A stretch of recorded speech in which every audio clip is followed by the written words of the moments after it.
Welcome to all of you. আজকে আমরা Indian polity নিয়ে আলোচনা করব। লক্ষ্মীকান্তের 5th এডিশনে যে বইটা আছে সেই বই থেকে আমি আলোচনা করছি। আমি প্রত্যেকটি চ্যাপ্টার জিস্ট ওয়াইজ আলোচনা করব। আজকে যে আলোচনার বিষয় হবে হিস্ট্রিক্যাল ব্যাকগ্রাউন্ড। আর আমাদের যেসব চ্যাপ্টার পড়তে হবে তার পুরো চ্যাপ্টার এখানে দেওয়া আছে, আপনারা একবার পজ করে পুরো চ্যাপ্টারের নামগুলো পড়ে নেবেন। তো ক্লিয়ার বুঝতে পারছেন, মেকিং অফ দ্য কনস্টিটিউশন আছে, size and feature of the constitution আছে, প্রিম্বল অফ দ্য কনস্টিটিউশন আছে, এবং ইলেকশনের ব্যাপারে আছে, পার্লামেন্ট আছে, চিফ মিনিস্টার, গভর্নর। এটা একবার পোস্ট করে কী চ্যাপ্টার পড়তে হবে দেখে নেবেন। তো আজকে আমাদের আলোচনার বিষয় হিস্ট্রিক্যাল ব্যাকগ্রাউন্ড। হিস্ট্রিক্যাল ব্যাকগ্রাউন্ডে টোটাল 3টা সাব ইউনিট পড়বো। ফার্স্ট দ্য কোম্পানি রুলের ব্যাপারে, তারপরে দ্য ক্রাউনের ব্যাপারে, আর হচ্ছে Indian independence act. Company rule বলতে এখানে যেটা পড়বো সেটা হলো ইস্ট ইন্ডিয়া কোম্পানি। কোম্পানি তো কয়েকটা এসেছিল আমাদের ইন্ডিয়াতে ব্যবসার স্বার্থে। ইস্ট ইন্ডিয়া কোম্পানি এসেছিল, ফ্রেঞ্চ, ডাচ, সব থেকে পাওয়ারফুল ছিল ইস্ট ইন্ডিয়া কোম্পানি। সেই ইস্ট ইন্ডিয়া কোম্পানির কথাই বলা হচ্ছে। কোম্পানির রুলিং টাইম ছিল 1773 থেকে 1858। ক্রাউন রুল অর্থাৎ কোম্পানির কাছ থেকে রুলিং পাওয়ার কেড়ে নিল ব্রিটেন 1858-এ যখন সিপাহি রিভোল্ট হয়েছিল। তারপরেই ঠিক 1947 পর্যন্ত ছিল, স্বাধীনতার আগ পর্যন্ত। তো প্রায় বলতে পারে 200 বছর ধরে রুলিং করেছে কোম্পানি, ব্রিটিশরা। আগে কোম্পানির মাধ্যমে করেছে, তারপরে নিজেরা হাতে তুলে নিয়েছে। ইন্ডিয়ান ইন্ডিপেন্ডেন্স অ্যাক্ট 1947-এ, যে ভালো করে জানেন। তো আজকে হিস্ট্রিক্যাল ব্যাকগ্রাউন্ড আলোচনা করতে গিয়ে দেখুন, যে কোনো বিষয় আমরা যে হিস্ট্রি বা জিওগ্রাফি যে বিষয়ে পড়ি, একটা ইন্ট্রোডাকশন থাকে। তো পলিটি পড়তে হলে আমাদের একটা হিস্ট্রিক্যাল ব্যাকগ্রাউন্ড সম্পর্কে জানা দরকার। সেই জন্যে আমি পলিটি পড়াচ্ছি ঠিকই, আমরা ইন্ডিয়ান পলিটি সম্পর্কে পড়বো ঠিকই, যখন পড়তে মনে হবে যে হিস্ট্রি পড়ছি। তো যেহেতু পলিটি হিস্ট্রির সঙ্গে একটা অঙ্গাঙ্গিভাবে জড়িত আছে, সেই জন্যে আজকের যে বিষয়টা আলোচনা করবো হিস্ট্রিক্যাল ব্যাকগ্রাউন্ড, তো অনেক কিছু হিস্ট্রি নিয়ে আলোচনা করা হবে। আর এরপর থেকে চ্যাপ্টার আলোচনা করা হবে, তখন আর হিস্ট্রি ব্যাপারে অতটা আমরা করবো না। আমাদের ফোকাস থাকবে আমাদের কনস্টিটিউশনের উপরে, অর্থাৎ কনস্টিটিউশন দেশকে কীভাবে রুলিং করতে হবে, বা আমাদের কী কী কর্তব্য আছে, ফান্ডামেন্টাল রাইটস কী আছে, প্রত্যেকটা বিষয়ে আমরা আলোচনা করবো। আমি তো একটু আগে আমাদের বললাম যতগুলো কন্টেন্টস আছে সব কন্টেন্টসে আপনাকে রিভিউ করতে বললাম, দেখে নেবেন কী কী আছে। প্রত্যেকটা বিষয়ে আমরা আলোচনা করবো। তো হিস্ট্রিক্যাল ব্যাকগ্রাউন্ডে ফার্স্ট আমরা আলোচনা করবো যে যদি আমরা এনসিয়েন্ট টাইমে চলে যাই, তো আগে কী হতো? এনসিয়েন্ট টাইম থেকে আমরা জানি যে রাজা কোনো পার্টিকুলার একটা এরিয়াতে তার রাজত্ব করতো। মুঘল পিরিয়ডে সেম ছিল, রাজা ছিল। কিন্তু ব্রিটিশরা যখন আসলো, তারা ব্যবসার সাথে এসেছিলো। আস্তে আস্তে তারা কী করলো, এখানে বাংলাতে, বিহারে, উড়িষ্যা, যাই হোক আমাদের প্রায় 60% বেশি জায়গাতে কবজা করে নেয় ব্রিটিশরা। তো সেটা হিস্ট্রি, আবার আমি হিস্ট্রি তো আলোচনা করবো এগুলো। এখন যেটা আমরা পড়বো সেটা হলো যে এই যে কোম্পানি যেটা ব্রিটেন থেকে এসেছিলো, ইস্ট ইন্ডিয়া কোম্পানি যেটা বলি আমরা, তো তারা তো এসেছিলো, অর্থাৎ ব্রিটিশের লোকই তো এসেছিলো না। ব্রিটিশের লোক এখানে এসে ব্যবসা করা শুরু করলো। তো বলেছে British came to India in 17th century onwards as traders through a charter from Elizabeth I। দেখতে পাচ্ছি 1600 খ্রিস্টাব্দ, অর্থাৎ খ্রিস্টাব্দ। এখানে এটা ইম্পর্টেন্ট কোশ্চেন আছে যে কোন টাইমে এসেছিলো, এটা পরীক্ষায় আসে। আপনারা দেখতে পাচ্ছেন ক্লিয়ার যে 1600, এটা মাথায় রাখতে লাগবে। ব্রিটিশরা এই সময় এসেছিলো ইন্ডিয়াতে কী হিসাবে এসেছিলো? অ্যাজ ট্রেডার্স, অর্থাৎ ব্যবসায়িক হিসাবে এসেছিলো, অর্থাৎ ব্যবসার উদ্দেশ্যে এসেছিলো। এখানে কিন্তু শাসন করার উদ্দেশ্যে আসেনি প্রথমত। তার প্রথমত ব্যবসার উদ্দেশ্যে এসেছিলো through a charter from Elizabeth first. বলেছে এলিজাবেথ ফার্স্ট, অর্থাৎ ব্রিটেনের যে রাজা ছিল এলিজাবেথ ফার্স্ট, সেই ব্রিটেনের রাজা এলিজাবেথ ফার্স্টের কাছ থেকে একটা চার্টার পেয়েছিল। চার্টার বলতে আমরা জানি দলিল, যাকে বলে আমরা ডকুমেন্টও বলতে পারি। সেই চার্টার গ্র্যান্টিংয়ের পর এলিজাবেথ ফার্স্ট ইন্ডিয়াতে আসলো, এলিজাবেথ ফার্স্ট চার্টার গ্র্যান্ট করলো কাকে? কোম্পানিকে। এখানে সরাসরি বলছে British came to India. British বলতে এখানে ইস্ট ইন্ডিয়া কোম্পানিকে বোঝাচ্ছে, যেহেতু ব্রিটিশ এখানে রুলিং করেছে সেই জন্য ব্রিটিশ বলছে। তো প্রথমত কোম্পানির মাধ্যমে আসে, তারপরে কোম্পানির কাছ থেকে পাওয়ার যখন নিজে কেড়ে নেয়, তো কে? ব্রিটিশ। সেই জন্য বলছে British came to India 17th century onwards as traders through a charter from Elizabeth I. East India Company got revenue or the only right to Bengal, Bihar, and Odisha in 1765 from Mughal Emperor Shah Alam after the Battle of Buxar in 1764. আচ্ছা, একটা জিনিস আমি বলছি আপনাদের যে আমরা history deep discuss এখানে করবো না, যখন হিস্ট্রি পড়াবো তখন হিস্ট্রি নিয়ে আলোচনা করা হবে। এখানে কনস্টিটিউশন আমাদের তৈরি করা হলো। আচ্ছা, কনস্টিটিউশন মানে কি তার আগে আলোচনা করছি।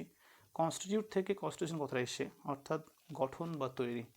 তো কী তৈরি করা হয়েছে? কিছু রুলস অ্যান্ড রেগুলেশন তৈরি করা হয়েছে, যেটার দ্বারা কোনো একটা কান্ট্রিকে রুলিং করা হবে বা কান্ট্রির যে প্রজা থাকবে বা সিটিজেন থাকবে তারা ফলো করবে। এটা পুরো সিস্টেমকে মেনটেন করা হবে। তো আমাদের কান্ট্রি এখন ডেমোক্রেটিক কান্ট্রি। এই ডেমোক্রেটিক কান্ট্রিকে রুলিং মেনটেন করার জন্য কোনো না কোনো রুলসের প্রয়োজন আছে। তো রুলসগুলোই আমরা কনস্টিটিউশনে লেট করা আছে আমাদের। সে তো পড়ছি কীভাবে কনস্টিটিউশন তৈরি হয়েছে না হয়েছে আলোচনাই করব। তো কনস্টিটিউশন মানে সেটাই যেটাতে কিছু রুলস অ্যান্ড রেগুলেশন লেট করা আছে।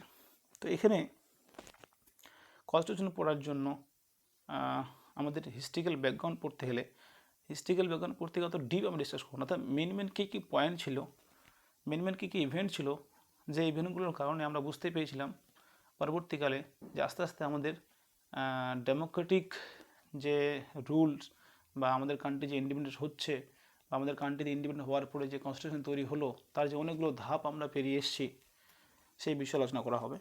তো সেই জন্য এখানে বলা হচ্ছে ব্রিটিশরা তো এসেছিলো, আগে তো মুঘলরা রাজ করেছে, হ্যাঁ, সুলতান মুঘলরা রাজ করেছে, তারপরে ব্রিটিশরা এসেছিলো। ব্রিটিশদের আমরা এখানে কী করলাম, অনেকগুলো আন্দোলনের মাধ্যমে ব্রিটিশদের উৎখাত করেছি দেশ থেকে। তো কীভাবে সেটা হয়েছে এটা হিস্ট্রিতে আলোচনা করা হবে, বাট এখানে কিছু পয়েন্ট মধ্যে আলোচনা করা হবে। তো east India company goat revenue or Diwanji right of Bengal, Bihar and Odisha in 1765 from Mughal Emperor Shah Alam after the Battle of Buxar 1764. দুটো জিনিস পাচ্ছি, একটা 65 একটা 64। তো ক্লিয়ার, এখানে revenue, east India company goat revenue or Deewani right. Revenue বলতে কী বোঝাচ্ছে? Revenue কথার অর্থ হলো কী বলবো বাংলাতে, রেভিনিউ তো ট্যাক্স বুঝতে পারছেন, ট্যাক্স কালেকশনের পাওয়ার। দিওয়ানি বা ট্যাক্স কালেকশনের পাওয়ার। তো দিওয়ানি কালেকশনের পাওয়ার বা ট্যাক্স কালেকশনের পাওয়ার বা রেভিনিউ কালেকশনের পাওয়ার কোম্পানি পেয়েছিল বেঙ্গল, বিহার এবং উড়িষ্যা থেকে। কোথায়? বেঙ্গল, বিহার এবং উড়িষ্যা। টাইমটা দেয় 1765। এবার এমসিকিউটার কোশ্চেন এখান থেকে তৈরি হয় যে নিচের কোন স্টেটে 1765-এ কোম্পানি দিওয়ানি রাইট পায়নি। অনেকে বেঙ্গল, বিহার, উড়িষ্যার নাম জানে। বেঙ্গল, বিহার, উড়িষ্যার নাম জানলে খুব সহজে আমরা 4th নাম্বার অপশনটাকে এলিমিনেট করতে পারবো যে হ্যাঁ সেটা অ্যান্সার হবে। 1765 পেয়েছে, এটাও খুব ইম্পর্টেন্ট যে ইস্ট ইন্ডিয়া কোম্পানি যে ট্যাক্স কালেকশনের পাওয়ার পেলো। ইন্ডিয়াতে এসে তারা ব্যবসার উদ্দেশ্যে এসেছিলো, আর ব্যবসার উদ্দেশ্যে এসে 3টা জায়গাতে বেঙ্গল, বিহার, উড়িষ্যাতে ট্যাক্স কালেকশনের পাওয়ার পেয়েছে। এটা একটা টার্নিং পয়েন্ট কোম্পানির। 1765 ফ্রম মুঘল এম্পারার শাহ আলম। কার কাছ থেকে পেলো? বলছে মুঘল এম্পারার শাহ আলমের কাছ থেকে পেয়েছে। After the battle of boxer in 1764। তাহলে 1764-এ একটা যুদ্ধ হয়, সেই যুদ্ধটাকে বলছে বক্সারের যুদ্ধ, ব্যাটল অফ বক্সার। এই যে বক্সারের যুদ্ধটা হলো সেটা কার সঙ্গে হয়েছিল? তো ক্লিয়ার বোঝা যাচ্ছে যে মুঘলদের সঙ্গে ইস্ট ইন্ডিয়া কোম্পানি হয়েছিল। আর এই যুদ্ধের পরে কোম্পানি যে রাইট পেয়েছিল, রেভিনিউ রাইট পেয়েছিল বা দেওয়ানি রাইট পেয়েছিল 3টা জায়গার, একটা বেঙ্গল, বিহার এবং উড়িষ্যা, সেটা হলো 1765-এ। আর এই যে রাইট এটা দিয়েছিল কে? শাহ আলম, মুঘল এম্পারার শাহ আলম। এখান থেকে একটা কোশ্চেন পেলাম, কী পেলাম যে কোথায় কোম্পানি রেভিনিউ রাইট পেয়েছিল, কত সালে পেয়েছিল, এবং মুঘল এম্পারারের সময় কে ছিল যে মুঘল এম্পারার দিওয়ানি রাইট দিয়েছিল কোম্পানিকে? মুঘল এম্পারারকে শাহ আলম দিয়েছে। কোশ্চেনটা খুবই ইম্পর্টেন্ট, অনেকবার পরীক্ষায় এসছে। শাহ আলম দিয়েছিলেন। এবং কখন এটা? ঠিক যখন বক্সারের যুদ্ধ হয়। বক্সারের যুদ্ধে 1764-এ যখন বক্সার যুদ্ধে হেরে যায়, বক্সার যুদ্ধে নবাব হেরে যাওয়ার পরে 1765-এ বাংলা, বিহার, উড়িষ্যায় দেওয়ানি রাইট পায় কোম্পানি, এবং এই দেওয়ানি রাইট দিয়েছিল কে? Mughal emperor Shah Alam. Next, need of a constitution suggested by Manabendranath Roy. এবার পরের পয়েন্টে আসছি যে কনস্টিটিউশনের প্রয়োজন আছে, কান্ট্রিতে কনস্টিটিউশন লাগবে। ইন্ডিয়া ইন্ডিপেন্ডেন্স হয়নি ওই সময়, তার আগে 1934-এ। এটা খুবই ইম্পর্টেন্ট কোশ্চেন, অনেকবার কোশ্চেনটা এসছে পরীক্ষায় যে কে প্রথম সাজেস্ট করেছিল যে একটা কনস্টিটিউশন লাগবে, কনস্টিটিউশনের প্রয়োজন আছে। তো সূত্রে মানবেন্দ্রনাথ রয়, এম.এন. রয়, শর্টে বলি আমরা এম.এন. রয় বা মানবেন্দ্রনাথ রয়, যে 1934 খ্রিস্টাব্দে মানবেন্দ্রনাথ রয় কনস্টিটিউশনের প্রয়োজন আছে এটা সাজেস্ট করেছিলেন 1934-এ। Constitution Assembly was formed in 6th December 1946. Constitution Assembly was formed in 6th December 1946. দেখেন একটু আগে যেটা বললাম যে মানবেন্দ্র রায় সাজেস্ট করেছিলেন কনস্টিটিউশনের প্রয়োজন আছে, আর এখানে ইয়ার দেখতে পাচ্ছি কোথায় 46, অর্থাৎ 46-এ কনস্টিটিউশন অ্যাসেম্বলি তৈরি করা হয়েছিল কনস্টিটিউশন ফর্মেশন করার জন্য। একটা কনস্টিটিউশন কনস্টিটিউট করতে হবে, এটা কনস্টিটিউশন তৈরি করতে হবে, তার জন্যে যে অ্যাসেম্বলি বা সভা যেটাকে বলা হয় সেটা তৈরি হয়েছিল কবে? ফার্স্ট 1946 খ্রিস্টাব্দে 6 ডিসেম্বর। আজকে আমরা যে সংবিধান দেখতে পাচ্ছি, আমরা যে সংবিধান পড়ছি, এটার ফরমেশন হয়েছিল কোথায়? কনস্টিটিউশন অ্যাসেম্বলিতে। একটা কনস্টিটিউশন সভা ছিল সেখানে। আর সেই কনস্টিটিউশন অ্যাসেম্বলি ফার্স্ট কবে ফরমেশন হয়েছিল? কোশ্চেন দেয় এটা 6th December 1946। একটা কমন বিষয় আছে, আমি ট্রিক্স দিতে চাই না, তা সত্ত্বেও বলছি 6th December 1946। এখানে 6 আছে, এখানেও 6 আছে, এইভাবে কমন কিছু জিনিস আমরা মাথায় রাখতে পারি যে 1946-এ 6th ডিসেম্বরে কনস্টিটিউশন অ্যাসেম্বলি ফরমেশন হয়েছিল। এবার আমি একটু আগে বলেছিলাম যে আমরা কোম্পানি রুলের উপরে পড়বো, ক্রাউনের উপরে, ক্রাউন রুলের উপরে পড়বো, লাস্ট ইন্ডিপেন্ডেন্স অ্যাক্টের উপরে আলোচনা হবে। তো ফার্স্ট কোম্পানি রুল, কোম্পানি কীভাবে রুল করলো আমাদের কান্ট্রিতে, তারপরে কোম্পানির পরে ব্রিটেনরা যে রুল করলো, কী কী আইন তৈরি করেছিল ওই সময়, সেই আইনগুলোর পরে পড়বো। তো কোম্পানি যখন রুল করা শুরু করলো, কীভাবে রুলিং শুরু করলো একটা জায়গাতে যেখানে অলরেডি মুঘল সাম্রাজ্য ছিল, মুঘল রুল ছিল, সে মুঘল রুলিং উইথড্র করে নতুন একটা পাওয়ার এখানে রুল করা শুরু করলো। তো এই যে ট্রানজিশন কী করে হলো সেটা আমরা পড়বো। তো ফার্স্ট বলছি এখানে রেগুলেটিং অ্যাক্ট। এই রেগুলেটিং অ্যাক্টের মাধ্যমে কিন্তু কোম্পানি রুল করার পাওয়ার পেয়েছিল। তো একটু আলোচনা করি। আমরা জানি এটা যে পলাশী যুদ্ধ 1757, 1757 খ্রিস্টাব্দে পলাশী যুদ্ধ হয়। আর এই পলাশী যুদ্ধ কার সঙ্গে হয়েছিল? কোম্পানির সঙ্গে নবাবের, সিরাজউদ্দৌলা, না বাংলার নবাব ছিল এই সময় সিরাজউদ্দৌলা। এই সিরাজউদ্দৌলার সঙ্গে কোম্পানির যুদ্ধ হয়, পলাশীর যুদ্ধ, ব্যাটল অফ পলাশী 1757। আর এই যুদ্ধে কী হয়? সিরাজউদ্দৌলা হেরে যায়, সিরাজউদ্দৌলা ডিফিট হয়ে যায়। সিরাজউদ্দৌলা ডিফিট হলো, এটা মির্জাফরের বিশ্বাসঘাতকতার জন্য আমরা জানি, সেই জন্য মির্জাফরকে বিশ্বাসঘাতক বলা হয়। তো মির্জাফরের বিশ্বাসঘাতকতায় যখন আপনার নবাব অর্থাৎ নবাবের আর্মি ডিফিট হলো, আর মির্জাফর তো আর্মি জেনারেল ছিল, বাংলার নবাব ছিল সিরাজউদ্দৌলা, তা তো আর্মি জেনারেল ছিল, কোম্পানির দিক থেকে ছিল রবার্ট ক্লাইভ।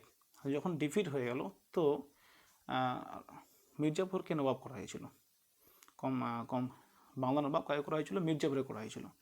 তো মির্জাফর বিশ্বাসঘাতকতা করেছিল বলেই মির্জাফর কিন্তু একটা টোপ দেওয়া হয়েছিল যে হ্যাঁ আমাদের সাধ্য আমরা তোমাদের নবাব করবো। কিন্তু মির্জাফর নবাব হওয়ার পরেও কিন্তু বেশি দিন টিকে থাকতে পারেনি। তো যাই হোক, আমরা অত গল্প করবো না, হিস্ট্রিতে আছে আলোচনা হবে। 1773-তে বলা আছে, এখন একটু আগে যে আমি ইয়ারটা বললাম 57 সালে যুদ্ধ হলো, পলাশী যুদ্ধ হলো। পলাশী যুদ্ধ 57 সাল হওয়ার পর 1773-তে এই যে টাইমটা দেখতে পাচ্ছি আমরা, এই টাইমে কোম্পানি কিন্তু ডিরেক্ট রুল এস্টাবলিশ করেনি। কী করেছিল?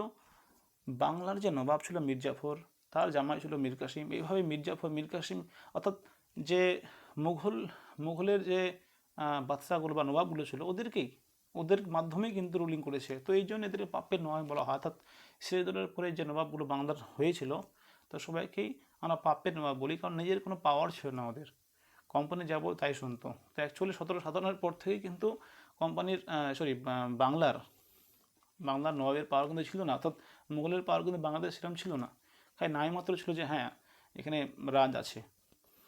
তো 1773-তে রেগুলেটিং অ্যাক্ট যখন পাস হলো না, এই রেগুলেটিং অ্যাক্ট পাসের পর ব্রিটিশ কী করলো? পুরো বাংলার রাইট পেয়ে গেল, রুলিং পাওয়ার পেয়ে গেল। তো এটাই বলছে, এটা was the first step taken by the British government to control and regulate the affairs of the East India company in India. এটাই ছিল প্রথম স্টেপ, প্রথম ধাপ, যেখানে ব্রিটিশ গভর্নমেন্ট ইস্ট ইন্ডিয়া কোম্পানির যে কাজ ইস্ট ইন্ডিয়া কোম্পানি কী কাজ করবে, ইস্ট ইন্ডিয়া কোম্পানিকে রুলিং করা, ইস্ট ইন্ডিয়া কোম্পানিকে কন্ট্রোল করা, ইস্ট ইন্ডিয়া কোম্পানিকে রেগুলেট করার যে কাজগুলো এই আইনের মাধ্যমে কন্ট্রোল করলো কে, British government. East India company তো ব্যবসার জন্য এসেছিলো ইন্ডিয়াতে, কিন্তু সে কীরকম কাজ করছে, তার অ্যাফেয়ার্স মানে কাজকর্ম, অর্থাৎ কোম্পানি যে কাজকর্মকে কন্ট্রোল করার যে একটা পাওয়ার, সেটা রেগুলেশন অ্যাক্ট 1773-তে ব্রিটিশ গভর্নমেন্ট পেল। It was the first step taken by the British government to control and regulate the affairs of the East India company in India. এখানে কোশ্চেন কীভাবে তৈরি হবে এই পয়েন্ট থেকে, আমি যেহেতু জিস্ট করেছি প্রত্যেকের লাইন কিন্তু ইম্পর্টেন্ট। এখানে এরকম কোশ্চেন তৈরি করবে, what was the first step taken by the British government to control and regulate the affairs of the East India company in India. তার অ্যান্সার হবে 1773 regulation act.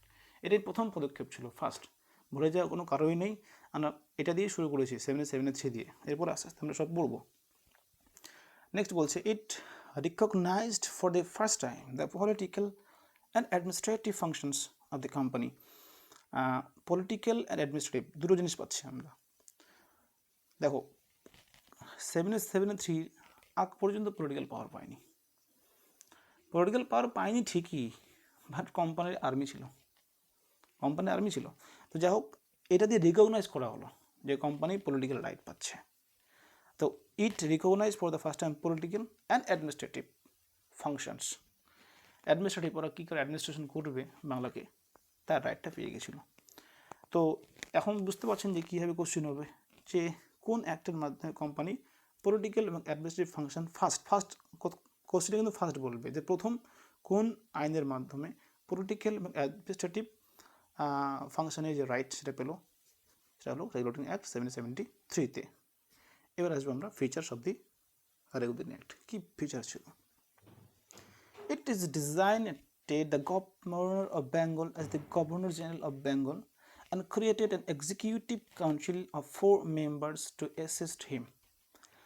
It is designated the Governor of Bengal. আচ্ছা, Governor of Bengal, বাংলার governor, as the Governor General of Bengal. Governor general ছিল বাংলার, সে বাংলার governor general পোস্টকে create করা হলো 1773-তে। Governor of Bengal পদটাকে সরিয়ে, অর্থাৎ গভর্নর অফ বেঙ্গল, বাংলার গভর্নর, এই পদটাকে তুলে দিয়ে নতুন একটা পদ ক্রিয়েট করা হলো, সেটা বলছে গভর্নর জেনারেল অফ বেঙ্গল। দেখো মাঝখানে শুধুমাত্র জেনারেল কথাটা এসছে, গভর্নর অফ বেঙ্গল ছিল, গভর্নর জেনারেল অফ বেঙ্গল করা হলো। And created an executive council of 4 members to assist him. একটা কোম্পানিকে রেগুলেট করতে গেলে তো হেড তো লাগবে না, যে পুরো কোম্পানির ফাংশনকে মেনটেন করবে ইন্ডিয়াতে। তো আগে গভর্নর অফ বেঙ্গল নাম ছিল, যে হেড ছিল, কোম্পানির হেড বলতে পারি গভর্নর। এখন কোম্পানির গভর্নর নাম চেঞ্জ করা হলো, the governor general of Bengal করা হলো। গভর্নর জেনারেল অফ বেঙ্গলকে সাহায্য করার জন্য একটা এক্সিকিউটিভ কাউন্সিল করা হলো তৈরি। এক্সিকিউট কথা হচ্ছে সম্পাদন করা। আপনারা যখন বিশেষ অফিসার হবেন তো এক্সিকিউটিভ অফিসার বলা হয়, বিশেষ অফিসারদের এক্সিকিউটিভ অফিসার বলা হয়। কী জন্যে? যে কোন একটা আইনকে সম্পাদন করা, অর্থাৎ যখন পার্লামেন্টে কোনো আইন পাস হয়, সেই আইন যখন কোনো আমলার কাছে আসে, সে আমলা যখন কাজটাকে এক্সিকিউট করে অর্থাৎ সম্পাদন করে, সেই জন্যই এদেরকে আমরা কি বলি, এক্সিকিউটিভ অফিসার বলি। তো একটা এক্সিকিউটিভ কাউন্সিল তৈরি করা হয়েছিল, আর এই কাউন্সিলে কয়জন মেম্বার ছিল? 4 জন মেম্বার ছিল। 4 members টু অ্যাসিস্ট হিম। 4 জন মেম্বার ছিল কাকে অ্যাসিস্ট করার জন্য? The answer will be governor general of Bengal. বাংলার গভর্নর জেনারেলকে অ্যাসিস্ট করার জন্য 4 সদস্যের একটা এক্সিকিউটিভ কাউন্সিল তৈরি করা হয়েছিল। The first governor general was Lord Warren Hastings. আপনারা অনেকেই এটা জানেন, যারা ফ্রেশার বিগিনার হয়তো জানেন না, কিন্তু যারা পড়েছেন তারা জানেন যে প্রথম গভর্নর জেনারেল কে ছিলেন। তার অ্যান্সার হবে লর্ড ওয়ারেন হেস্টিংস। তাহলে আমি সব ডিসকাস করছি এই জন্যে, কারণ যত আমরা ডিসকাস করবো কোশ্চেন কীভাবে তৈরি হবে সেটা বিষয়ে যদি আমরা আলোচনা করি, তো পরীক্ষা হলে হাসি মুখে আমরা অ্যান্সার করতে পারবো, খুব ইজিলি আমরা কোশ্চেনগুলোকে সলভ করতে পারবো। এখানে লর্ড ওয়ারেন হেস্টিংস বলা হচ্ছে, যে লর্ড ওয়ারেন হেস্টিংস ছিল ফার্স্ট গভর্নর জেনারেল। আচ্ছা, আমি একটু আগে যেটা বললাম যে গভর্নর অফ বেঙ্গল, এখন বলছি ফার্স্ট গভর্নর জেনারেল কে ছিল? আমি বললাম যে গভর্নর অফ বেঙ্গলকে তুলে দিয়ে নতুন একটা পদ তার পরিবর্তে নিয়ে আসা হলো, সেটা হলো গভর্নর জেনারেল অফ বেঙ্গল। আর এই গভর্নর জেনারেল অফ বেঙ্গল যখন তৈরি করা নতুন পদ, সেই পদে কে বসলো? হেড কে হলো কোম্পানির সময়? কোম্পানির হেড হলো লর্ড ওয়ারেন হেস্টিংস। কিন্তু তাকে কী নামে ডাকা হতো? Governor general of Bengal. কী বলা হতো? Governor general of Bengal. তা কোশ্চেন আসতে পারে, the first governor general of বেঙ্গলকে লর্ড ওয়ারেন হেস্টিংস। তো ঠিক যে তিনি ছিলেন first governor general of Bengal এবং তিনি ছিলেন লাস্ট গভর্নর অফ বেঙ্গল, অর্থাৎ তিনিই ছিলেন গভর্নর অফ বেঙ্গল লাস্ট। শুধুমাত্র পদটাই ক্যান্সেল করে নতুন পদ নিয়ে আসা হয়েছিল, সে হলো the governor general of Bengal. সেই জন্য তিনি লাস্ট গভর্নর অফ বেঙ্গল এবং তিনি first governor general of Bengal, Lord Warren Hastings. Question আসবে, কোন আইনের মাধ্যমে লর্ড ওয়ারেন হেস্টিংসকে গভর্নর জেনারেল পদে উন্নতি করা হয়? তখন হবে 1773 খ্রিস্টাব্দে। Next, it made the governors Bombay and Madras Presidency subordinate to the governor general of Bengal. এটা আমরা জানি অনেকে যে ব্রিটিশ তো ইন্ডিয়াতে রুলিং করেছে, প্রথমত কোম্পানির মাধ্যমে, পরে নিজেরা এসছে, নিজের শাসন এস্টাবলিশ করেছে। তো কোম্পানি যখন ব্যবসা করতে এসেছিলো, আমরা একটু বললাম 1600 খ্রিস্টাব্দে, তো ভারতে আসার পর তিনটা তাদের মেন হেডকোয়ার্টার ছিল, ব্রাঞ্চ বলতে পারি। একটা ছিল মাদ্রাজ, একটা বোম্বে, একটা বাংলা। এখানে বলছি ইট made the governors of Bombay and Madras Presidency, তিনটে Presidency, Bombay, Madras, Kolkata.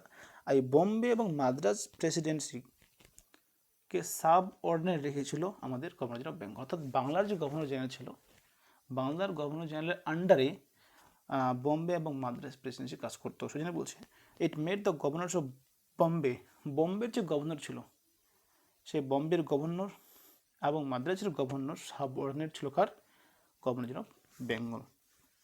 It provided for the establishment of Supreme Court at Calcutta 1774, comprising one Chief Justice and 3 other judges.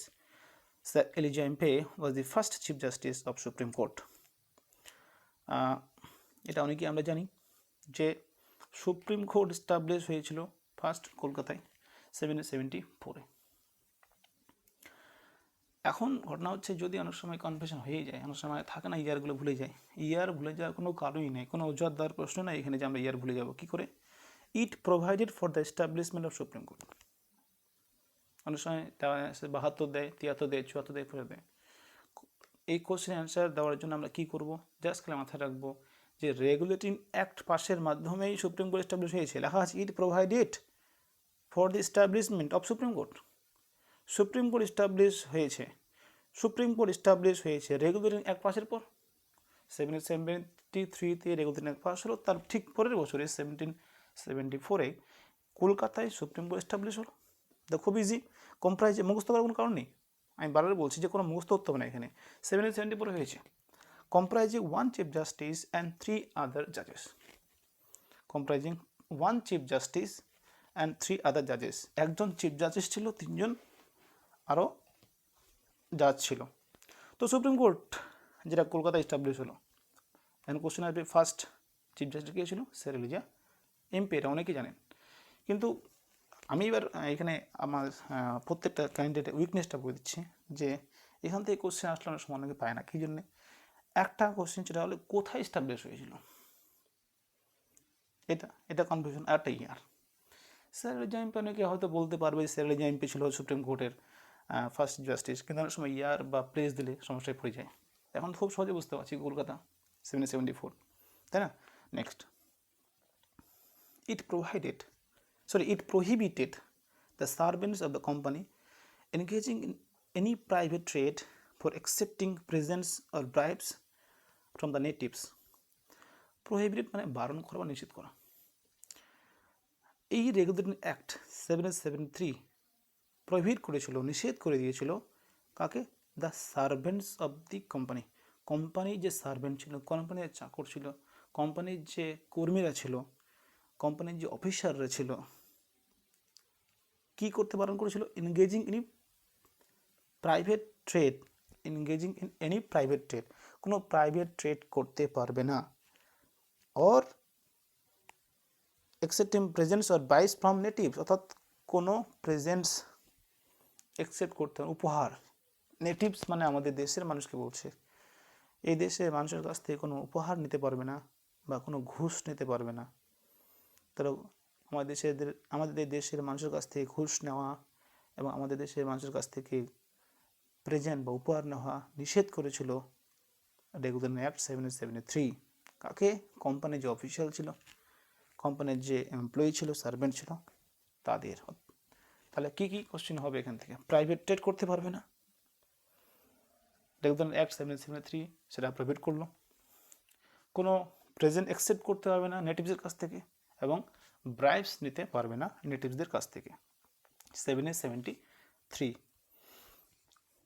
it strengthened the control of the British government over the company by requiring the court of directors to report on its revenue, civil and military affairs in India. আচ্ছা, ইট বলতে আবার বলছি 1773 regulating act. Regulating act strengthen the control of the British government. British গভর্নমেন্টের যে control আরও শক্তিশালী করে দিল over the company by requiring the court. আচ্ছা, ঘটনা হচ্ছে শক্তিশালী করলো মানে কি?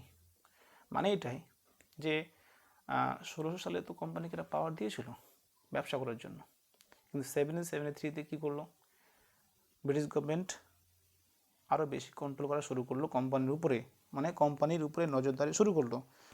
সেই জন্য বলছি it strengthen the control of the British government over the company by requiring the court of directors to report on its revenue. Court of directors তৈরি করা হলো, এবং এই কোর্ট অফ ডিরেক্টরস তৈরি করার কারণ ছিল to report on its revenue tax. ঠিকঠাক এবার রেভিনিউ দিচ্ছে না, সেটাকে তদন্ত করার জন্য, সেটাকে মানে কী বলবো, ওটাকে স্পষ্ট করার জন্য একটা কোর্ট অফ ডিরেক্টরসকে সেট আপ করা হলো, যেটা কি করবে? প্রত্যেক বছর বাৎসরিক একটা রিপোর্ট ব্রিটিশ গভর্নমেন্টকে পাঠাবে। Civil and military affairs in India.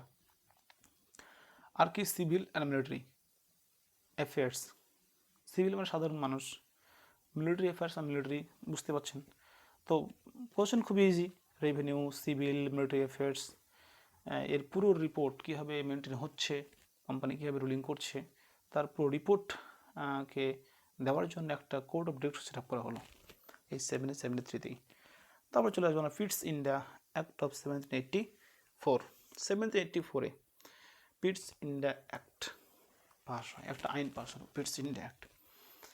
It allowed the court of directors to manage the commercial affairs, but created new body called board of control to manage the political affairs. আমরা একটু আগে বললাম court of directors,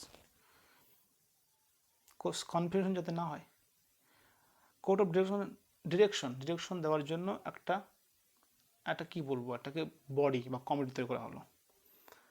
আর এখানে বলছে board of control two manage the political affairs. ওখানে revenue, military, civil ব্যাপারে বলা হয়েছিল। রেভিনিউ, সিভিল, মিলিটারি ব্যাপারে যে রিপোর্ট দিবে সেটা হলো কোর্ট অফ ডিরেক্টরস। আর এখানে বলছি it allowed the court of ডিরেক্টরসকে অ্যালাউ দিয়েছিল কি? To manage the commercial affairs.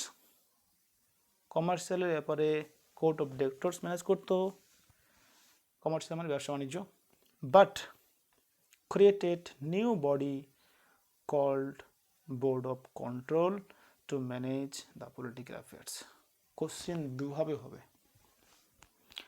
যে বোর্ড অফ কন্ট্রোল কোন আইনের দ্বারা তৈরি করা হলো? Pitt's India act 1784 Pitt's India অ্যাক্টের মাধ্যমে বোর্ড অফ কন্ট্রোল তৈরি করা হলো। আর এই বোর্ড অফ কন্ট্রোল তৈরি করার কারণ ছিল যে এ হচ্ছে পলিটিক্যাল অ্যাফেয়ার্সগুলোকে মেনটেন করবে, এই বোর্ড পলিটিক্যাল অ্যাফেয়ার্সগুলোকে মেনটেন করবে। So this system is called dual government. তাই এই জন্য বলা হচ্ছে ডুয়াল গভর্নমেন্ট। কোন সিস্টেম? যে একটা কমিটি, একটা বোর্ড মেনটেন করবে হচ্ছে কমার্শিয়াল অ্যাফেয়ার্সগুলোকে, আর একটা করবে হচ্ছে পলিটিক্যাল অ্যাফেয়ার্স করে। তো কোর্ট অফ ডিরেক্টর যেটা ছিল, it allowed the court of directors to manage the commercial affairs. Court of directors commercial অ্যাফেয়ার্সগুলোকে ম্যানেজ করবে, এবং বোর্ড অফ কন্ট্রোল ম্যানেজ করবে পলিটিক্যাল অ্যাফেয়ার্সগুলোকে। আবার বলছি, কোর্ট অফ ডিরেক্টরস ম্যানেজ করবে কমার্শিয়াল, আর বোর্ড অফ কন্ট্রোল ব্যাপারটা হবে পলিটিক্যাল অ্যাফেয়ার্স। নেক্সট, তাই এই জন্য বলা হচ্ছে এটাকে ডুয়াল সিস্টেম।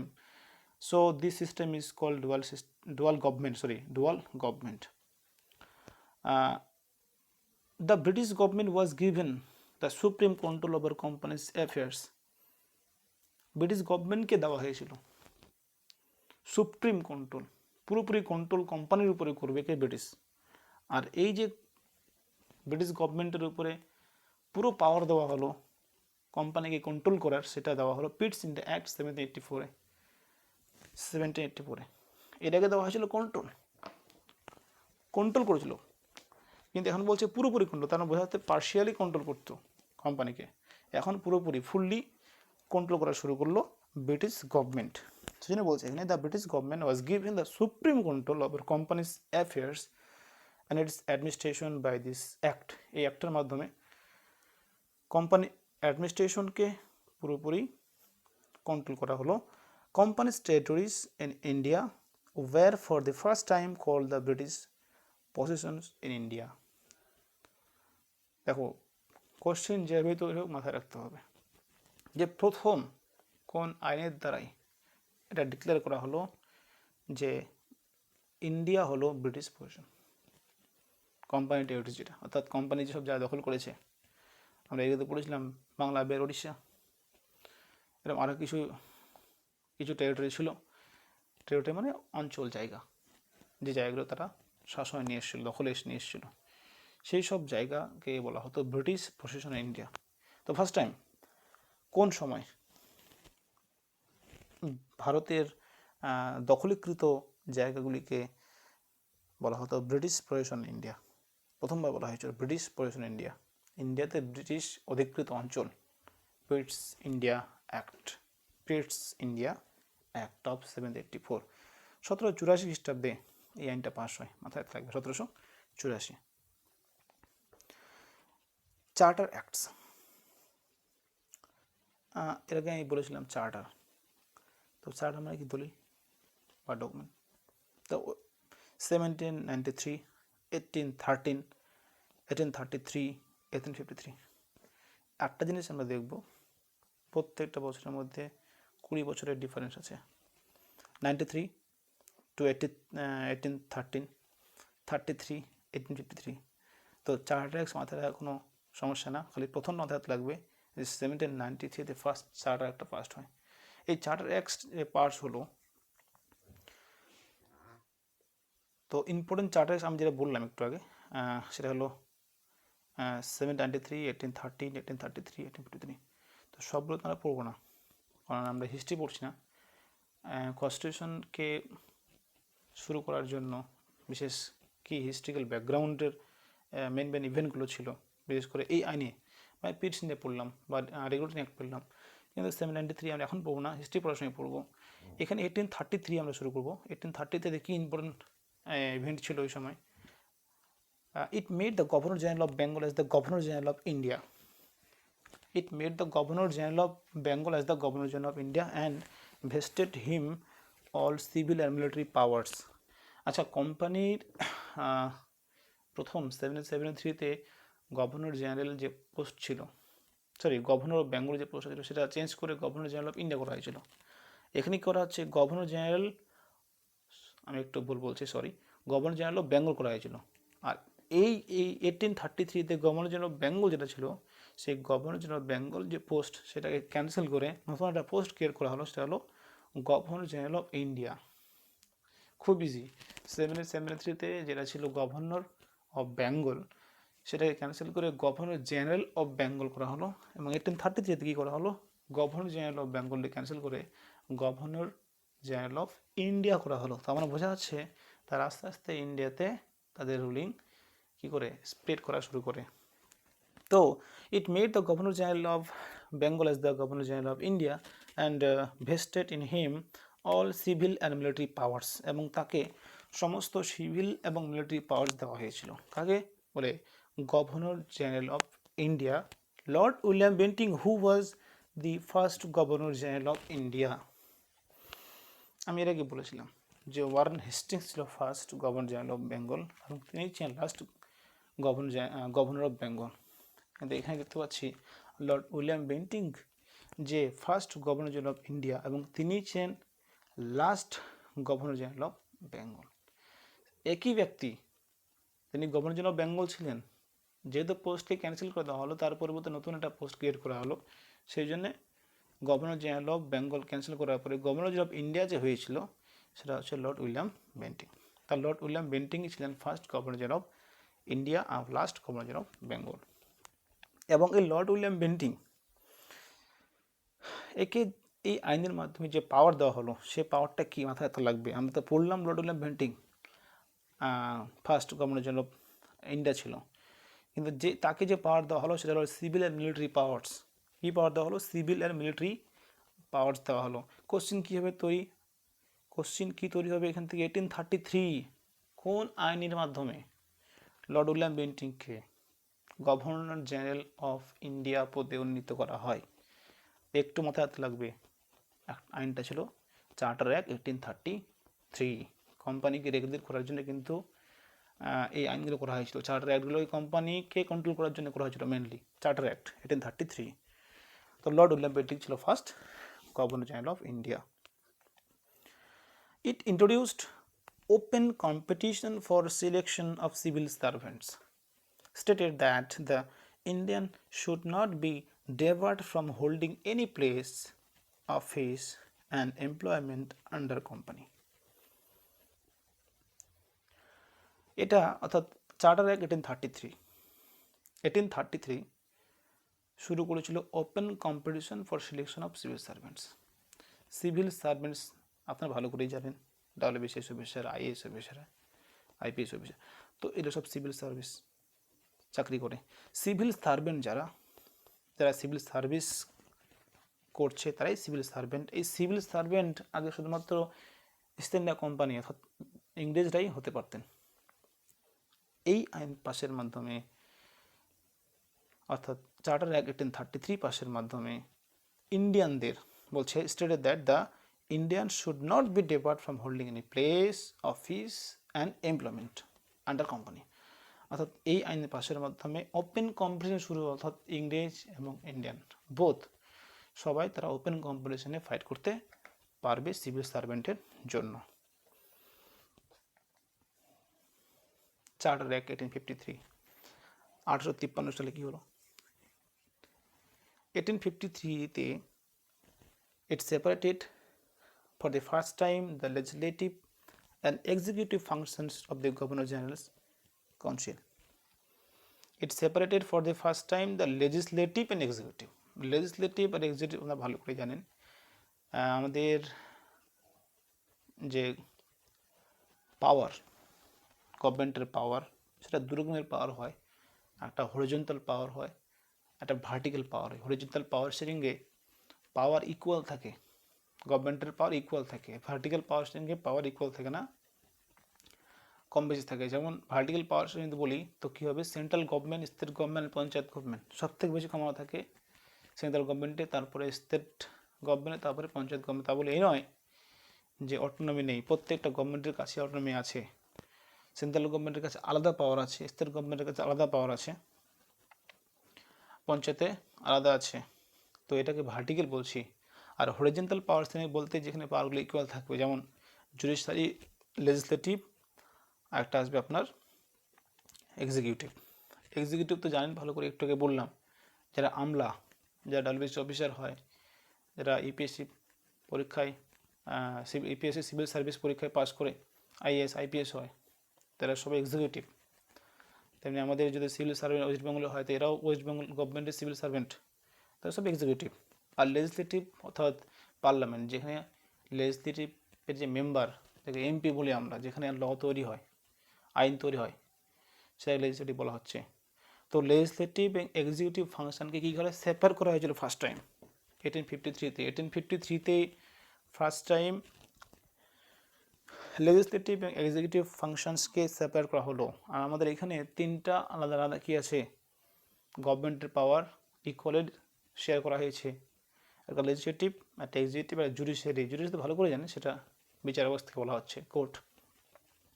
কিন্তু আমরা 1853 কথা বলছি কিনা, চার্টার 1853, যেখানে লেজিসলেটিভ এবং executive functions of the governor generals council. Governor যে কাউন্সিল ছিল, গভর্নর জেনারেল যেটা কাউন্সিল ছিল, যেটা আমরা বর্তমানে বলি ক্যাবিনেট, তো সেরকমই গভর্নর জেনারেল একটা কাউন্সিল ছিল। সেই কাউন্সিলের যে ফাংশন, লেজিসলেটিভ এক্সিকিউটিভ ফাংশনগুলো হতো আগে ওই এক জায়গাতেই হতো, মানে সেপারেট ছিল না এক কথায়। আর এই আইনের পাশের মাধ্যমে 1850 কী করে সেপারেট করা হয়েছিল এক্সিকিউটিভ ফাংশনগুলোকে এবং লেজিসলেটিভ ফাংশনগুলোকে। আপনারা একটু পেশেন্স রাখবেন, কারণ WBCS পরীক্ষার জন্য না কোশ্চেন যেভাবে আসতে পারে আমি সেইভাবেই আলোচনা করছি। তো যদি WBCS জন্যই কেউ প্রিপারেশন নিয়ে থাকেন, তো আমি মনে করি যে এটাই হচ্ছে বেস্ট। এটাই বেস্ট কেন, যে আমাদের কোশ্চেন বুঝতে হবে কীভাবে আসবে, এই অনুযায়ী তাড়াতাড়ি শেষ করব। একটু লেট হতে পারে, একটু পেশেন্স রাখবেন। সেই জন্য আমি আলোচনা করছি কোশ্চেন যেভাবে আসবে সেই ধাঁচে। তো নেক্সট কোশ্চেন দেখি। ইট এস্টাবলিশড ইন্ডিয়ান লেজিসলেটিভ কাউন্সিল, যেটাকে মিনি পার্লামেন্ট বলা হচ্ছে। আমাদের পার্লামেন্ট আমরা জানি বর্তমানে legislative council, Indian legislative council establish করেছিল মিনি পার্লামেন্ট। কোশ্চেন আসতে পারে কীভাবে, যে প্রথম ইন্ডিয়াতে ইন্ডিপেন্ডেন্সের আগে প্রথম যে লেজিসলেটিভ কাউন্সিল সেট আপ হয়, সেটা কোন আইনের মাধ্যমে সেট আপ করা হয়েছিল? তো উত্তর হবে 1853 চার্টার অ্যাক্ট 1853-তে মিনি পার্লামেন্ট বলা হচ্ছে একে, এস্টাবলিশড মিনি পার্লামেন্ট। তো একটা জিনিস মাথায় রাখতে হবে, যেমন দেখো একটু আগে যে কোশ্চেনটা ছিল লেজিসলেটিভ এবং এক্সিকিউটিভ ফাংশনকে সেপারেট করা হলো। এইখান থেকে তো বুঝতে পারছি যে 1853 যদি লেজিসলেটিভের পাওয়ারটাকে আলাদা করা হয়, লেজিসলেটিভ ফাংশনকে আলাদা করা হয়, তো লেজিসলেটিভ ফাংশন আলাদা করার জন্য কী লাগবে? আলাদা কী লাগবে? কক্ষ লাগবে।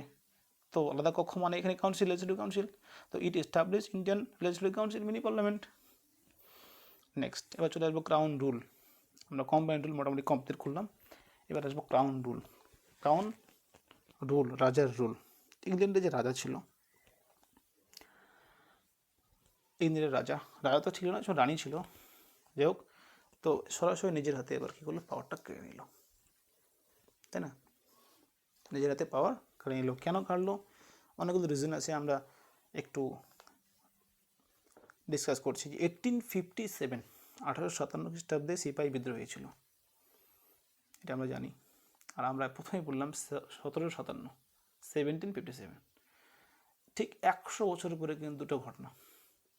1757 সালে পলাশির যুদ্ধ, সেই পলাশি যুদ্ধের পর কোম্পানি রুল এস্টাবলিশ। 1857 সালে সিপাহি বিদ্রোহ, এবং এই সিপাহি বিদ্রোহের পরে কোম্পানির কাছ থেকে পাওয়ার খেয়ে নিল কে? ব্রিটিশ রুলিং করা শুরু করলো। 1858 গভর্নমেন্ট অফ ইন্ডিয়া অ্যাক্ট 1858,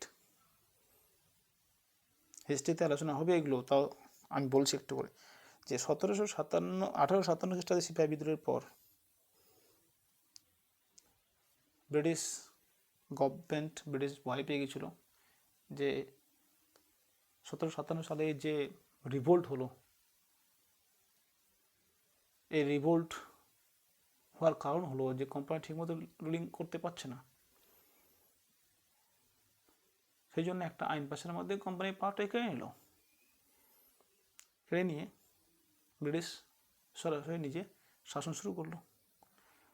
1857 সালে সিপাহি বিদ্রোহ, তার পরের বছর 1858, এক বছর পরে ব্রিটিশ একটা আইন পাস করলো। আর কোম্পানিকে রেগুলেট করতো কে? এখানে আমাদের একটা বিষয় বুঝতে হবে, কোম্পানিকে কন্ট্রোল করতো বা রেগুলেট করতো কে? ব্রিটিশ। আর কোম্পানির কাছ থেকে পাওয়ার কারার ক্ষমতা কার আছে? ব্রিটিশদের। তো ব্রিটিশ কোম্পানির কাছ থেকে যে পাওয়ারটা কাটলো সেটা কবে? 1858 খ্রিস্টাব্দে, যে আইনের মাধ্যমে, সেটা হলো government of India act. This significant act was enacted in the wake of the revolt of 1857, also known as the First War of Independence or the Sipahi Mutiny. The act known as the Act for the Good Government of India abolished the East India Company and transferred the powers of government, territories and revenues to the British Crown. 1857 খ্রিস্টাব্দে আমি একটুকে বললাম যে একটা revolt হয়েছিল। Revolt কথা হচ্ছে বিদ্রোহ, সিপাহি বিদ্রোহ বলি আমরা। আর সেটাকে আমরা জানি ফার্স্ট ওয়ার অফ ইন্ডিপেন্ডেন্স নামে। আর 1857 খ্রিস্টাব্দে যে সিপাহী বিদ্রোহ হয়েছিল এটাকে প্রথম স্বাধীনতার যুদ্ধ বলে ডিক্লেয়ার করেছিল কে? দামোদর সাভারকর, নায়ক দামোদর সাভারকর প্রথম বলেছিল যে এটা আমাদের স্বাধীনতার প্রথম যুদ্ধ 1857। অর দ্য সিপাহী মিউটিনি, যেটাকে বলছি আমরা সিপাহী মিউটিনি, সিপাহী মানে সিপাহী, তো এটাকে সিপাহী মিউটিনি বলি বা সিপাহী রিভোল্ট বলি। আর এই যে government of India act 1858, the act known as the act for the good government of India, বলা হতো যে এটা হচ্ছে এই যে আইনটা পাস করা হচ্ছে, এই আইন পাশের মাধ্যমে ইন্ডিয়াকে আরও ভালোভাবে রুলিং করা হবে, ভালোভাবে অ্যাডমিনিস্ট্রেট করা যাবে। Abolish the East India company and transferred the powers of government, territories and revenues to the British crown. It changed the designation of the Governor General of India to the Viceroy of India. একটু যেটা বলা হলো যে governor of Bengal, governor general of Bengal, governor general of India, সব নতুন নতুন পোস্টগুলো আসলো। গভর্নর জেনারেল অফ বেঙ্গল কবে আসলো? 1773 act. Governor general of India কবে আসলো? 1833-তে, লর্ড উইলিয়াম বেন্টিং ছিল। আচ্ছা, তারপরে গভর্নর জেনারেল অফ ইন্ডিয়া পোস্টকে ক্যান্সেল করে এই পোস্টকে চেঞ্জ করে নতুন একটা পোস্ট নিয়ে আসা হলো, সেটা ভাইসরয়। তাহলে 1858 একটা ইম্পর্ট্যান্ট অ্যাক্ট, যে অ্যাক্টের মাধ্যমে ব্রিটিশ কোম্পানির কাছ থেকে পাওয়ার কেড়ে নিল এবং নতুন একটা পোস্ট ক্রিয়েট করলো ভাইসরয়। আর পরিবর্তে যে পোস্ট ছিল গভর্নর জেনারেল অফ ইন্ডিয়া, সেই গভর্নর জেনারেল অফ ইন্ডিয়ার পরিবর্তে ভাইসরয় একটা পোস্ট তৈরি করা হলো। The viceroy was the direct representative of the British Crown in India. British Crown in India, ইন্ডিয়াতে ব্রিটিশ ক্রাউনের ডিরেক্ট রিপ্রেজেন্টেটিভ ছিল কে? Viceroy, lord Canning, thus became the first viceroy of India.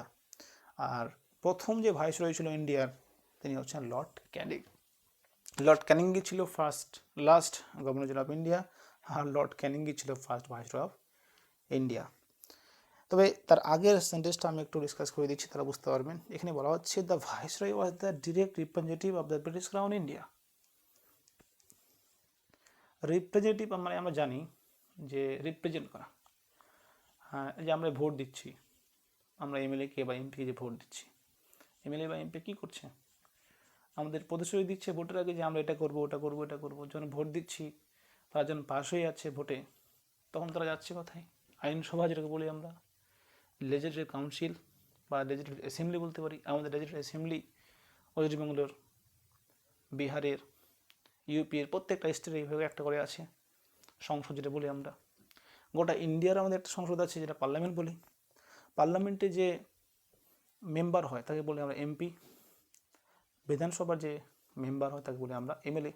তো এরা কারা? এরা হচ্ছে আমাদের রিপ্রেজেন্টেটিভ, অর্থাৎ আমরা রিপ্রেজেন্ট করেছি যে আমাদের হয়ে কাজ করবে। যদি কোনো বিল পাস হয়, কোনো আইন যদি পাস হয় পার্লামেন্টে, তো আমাদের জন্য পাস করবে।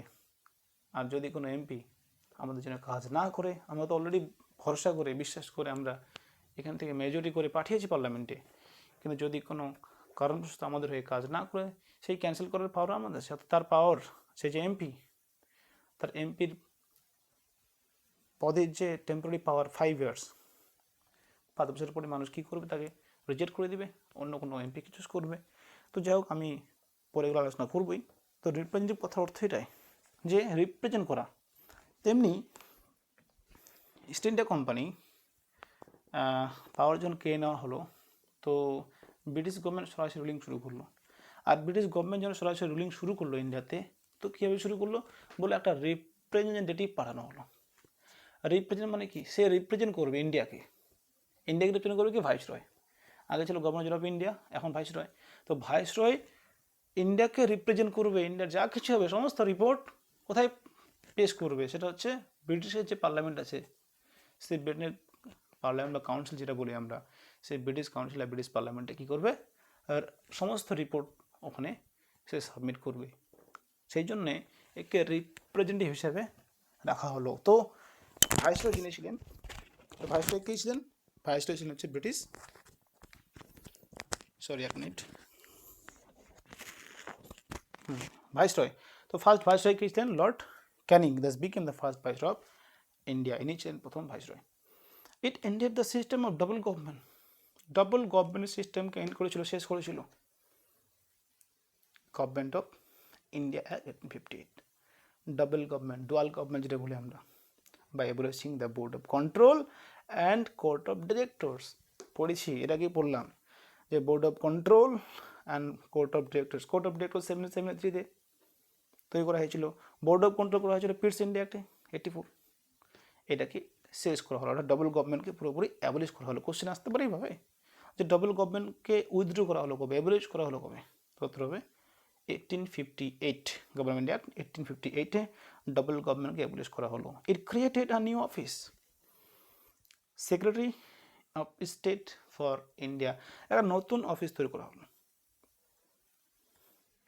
Secretary of state for India. Secretary মানে সচিব, যে পুরো হিসাব নিকাশ করবে। Vested with complete authority and control over Indian administration. একটা কথা বলি, এক্সিকিউটিভ বলেছি আমরা, যেন আমাদের মিনিস্টার তো আছে না ইন্ডিয়াতে, মিনিস্টার কী করে পুরো যে আইন পাস হয়, যে পার্লামেন্টে ল পাস হয়, সেই লটাকে ইলেকশন করার কাজ করে, তারপরে সেটা ভেস্ট করে কাকে, যারা এক্সিকিউটিভ তাদেরকে ভেস্ট করে, এক্সিকিউটিভটা সেটা নিয়ে আবার কাজ করে। তো তেমনি আমাদের ইন্ডিয়াতে যে ভাইসরয় পোস্ট ক্রিয়েট করা হলো, সব ভাইসরয় তো রিপ্রেজেন্টেটিভ ছিল, বাট এই রিপ্রেজেন্টেটিভকে কে হেল্প করবে বলে একটা সেক্রেটারি সচিব অর্থাৎ সেক্রেটারি অফ স্টেট যেটা বলছি আমরা, তাকে একটা পাওয়ার দেওয়া হলো। কিসের পাওয়ার দেওয়া হলো? বলছে vested with complete authority and control over Indian administration, India কীভাবে অ্যাডমিনিস্ট্রেশন করতে হবে না করতে হবে, এবং তার যে পুরো রিপোর্ট যে কাউন্টিং করবে, মানে এক কথায় অ্যাকাউন্টেন্ট বলতে পারি সেক্রেটারি। তো সেটা হচ্ছে secretary of state. The secretary of state was a member of the British cabinet, কিন্তু এ আবার ব্রিটিশ ক্যাবিনেটের একজন মেম্বার ছিল, এটা মাথায় রাখবে। সেক্রেটারি ছিল, ব্রিটিশ যে ক্যাবিনেট ছিল বললাম, সেই ব্রিটিশ ক্যাবিনেটের একজন member, and was responsible ultimately to the British parliament. যা কিছু হবে আমাকে রেভিনিউ, তারপরে মিলিটারি, সিভিল, সমস্ত রিপোর্ট যা যা আছে ইন্ডিয়ার সাবমিট করতে হবে পার্লামেন্টে, ব্রিটিশ পার্লামেন্টে। It established 15-member Council of India to assist the Secretary of State for India. Secretary of State K help করার জন্য, অ্যাসিস্ট করার জন্য 15 জন মেম্বার একটা কাউন্সিল তৈরি করা হলো, 15 মেম্বার কাউন্সিল অফ ইন্ডিয়া। তাহলে secretary of state of India যেটা বলছি আমরা, সেক্রেটারি, এই সেক্রেটারিকে হেল্প করার জন্য যে কাউন্সিল তৈরি করা হলো, সেখানে সদস্য সংখ্যা কত ছিল? কত হবে? 15 জন, 15 জনের সদস্য সংখ্যা ছিল। The council was an advisory body, আর এই কী করতো? অ্যাডভাইস করতো, অ্যাডভাইজারি বডি ছিল। The secretary of state was made the chairman of the council, আর secretary of state was made, একটাই বললাম সেক্রেটারি অফ ইন্ডিয়া বলা হলো, যে ব্রিটিশ ক্যাবিনেটের একজন মেম্বার ছিলেন। এই সেক্রেটারি অফ স্টেটকে কী করা হলো? চেয়ারম্যান করা হলো কাউন্সিলের। তাহলে 15 মেম্বার কাউন্সিলের যে চেয়ারম্যান ছিল তিনি হচ্ছেন সেক্রেটারি অফ স্টেট, মানে আমাদের ইন্ডিয়াকে বলছে। এবার আসবো আমরা কাউন্সিল অ্যাক্ট অফ 1861, 1892 অ্যান্ড 1909। সিপাহি রিভোল্ট হলো 1857-এ, সিপাহি বিদ্রোহ যে বলছি। British government felt the necessity of seeking the cooperation of the Indians in the administration of the country. ইন্ডিয়াকে অ্যাডমিনিস্ট্রেশন ঠিকঠাকভাবে করার জন্য ব্রিটিশ ভাবলো যে আমাদের ইন্ডিয়ানদের সাহায্য নিতে হবে, ভারতীয়দের সাহায্য নিতে হবে, ভারতীয়দের সাহায্যে আমরা ইন্ডিয়াকে রুলিং করবো। এটাই বলছে the British government felt the necessity of seeking the cooperation of Indians and Indians in the administration of the country. তো এই জন্যে কিন্তু এই কাউন্সিল অ্যাক্টগুলোকে পাস করা হয়েছিল, যে কীভাবে আমরা রেগুলেট করবো এখন কান্ট্রিকে। তো কিছু কিছু মানে বলতে পারি 1861, 92 বা 1909, এগুলো বলতে পারি অ্যামেন্ডমেন্ট, গভর্নমেন্ট অফ ইন্ডিয়া যেটা তৈরি হয়েছিল সেটা আগে অ্যামেন্ডমেন্ট করে করে নিয়ে আসা হয়েছিল এই কাউন্সিল অ্যাক্টগুলোকে। তো এই কাউন্সিল অ্যাক্টের ফিচার্স কী ছিল? ফার্স্ট 1861 দেখি, it made a beginning of representative institutions by associating Indians with the law making process. কীভাবে ল তৈরি করতে হবে, আর এই ল মেকিং প্রসেসের অ্যাসোসিয়েটেড করা শুরু করলো এই 1861 কাউন্সিল অফ ইন্ডিয়া অ্যাক্ট। বলছে it made a beginning of representative institutions. Representative institution এর বিগিনিং শুরু হয়েছিল 1861 কাউন্সিল অ্যাক্টে। 1862 lord Canning nominated 3 Indians, Raja of Banaras, Maharaja of Patiala and Sir Dinkar Rao to his legislative council। আমি একটু আগে বললাম যেটা, যে কোম্পানি ব্রিটিশ গভর্নমেন্ট মনে করলো যে ইন্ডিয়ানদের আমাদের কর্পোরেশন লাগবে ইন্ডিয়াকে রুল করার জন্য। তো এইভাবে 1862-তে লর্ড ক্যানিং 3 জনকে নমিনেট করেছিল। একটা বেনারসের রাজা। এখন কোশ্চেন হয় বেনারসের রাজাকে নমিনেট করলো, মহারাজা পাতিয়ালা অ্যান্ড স্যার দিনকার রাও এগুলোকে নমিনেট করলো কী জন্যে? আমি আবার রিপিট করছি যে ইন্ডিয়ানদের কী লাগবে, কোঅপারেশন লাগবে, ইন্ডিয়ানদের কোঅপারেশন লাগবে। যেসব জায়গাতে অলরেডি ব্রিটিশ গভর্নমেন্টের পাওয়ার ছিল ঠিকই আছে, সেই জায়গায় তো সেই সব টেরিটরি তো ব্রিটিশরা রুলিং করতোই, কিন্তু যেসব জায়গাতে রাজারা রুল করতো, ইন্ডিপেন্ডেন্ট কিছু রাজা ছিলই, এই নয় যে পুরো কান্ট্রিকে ব্রিটিশরা ক্যাপচার করে নিয়েছিল। তো রাজা বেনারস, মহারাজা পাতিয়ালা, স্যার দিনকার রাও এদেরকে লেজিসলেটিভ কাউন্সিল নমিনেট করেছিল 1862-তে। তো ওই সময় কী ছিল, লর্ড ক্যানিং ছিল, লর্ড ক্যানিংই ছিল viceroy. It restored the legislative powers to the Bombay and Madras presidency। আর এই আইন 1861 বোম্বে এবং মাদ্রাস প্রেসিডেন্সির যে লেজিসলেটিভ পাওয়ার সেটা রেস্টোর করা হয়েছিল। বোম্বে অ্যান্ড মাদ্রাস প্রেসিডেন্সির যে লেজিসলেটিভ পাওয়ার ছিল সেটাকে রেস্টোর করা হয়েছিল। এখানে কেন বলছে রেস্টোর করা হয়েছিল, কারণ এই বম্বে এবং মাদ্রাস প্রেসিডেন্ট যে লেজিসলেটিভ পাওয়ার সেটা কিন্তু কলকাতা সে বাংলা যে প্রেসিডেন্ট ছিল, বেঙ্গল প্রেসিডেন্টের পড়েছিল, পলিটিক্যালি রেস্টোর করা হয়েছিল। It also provided for the establishment of new legislative council of Bengal.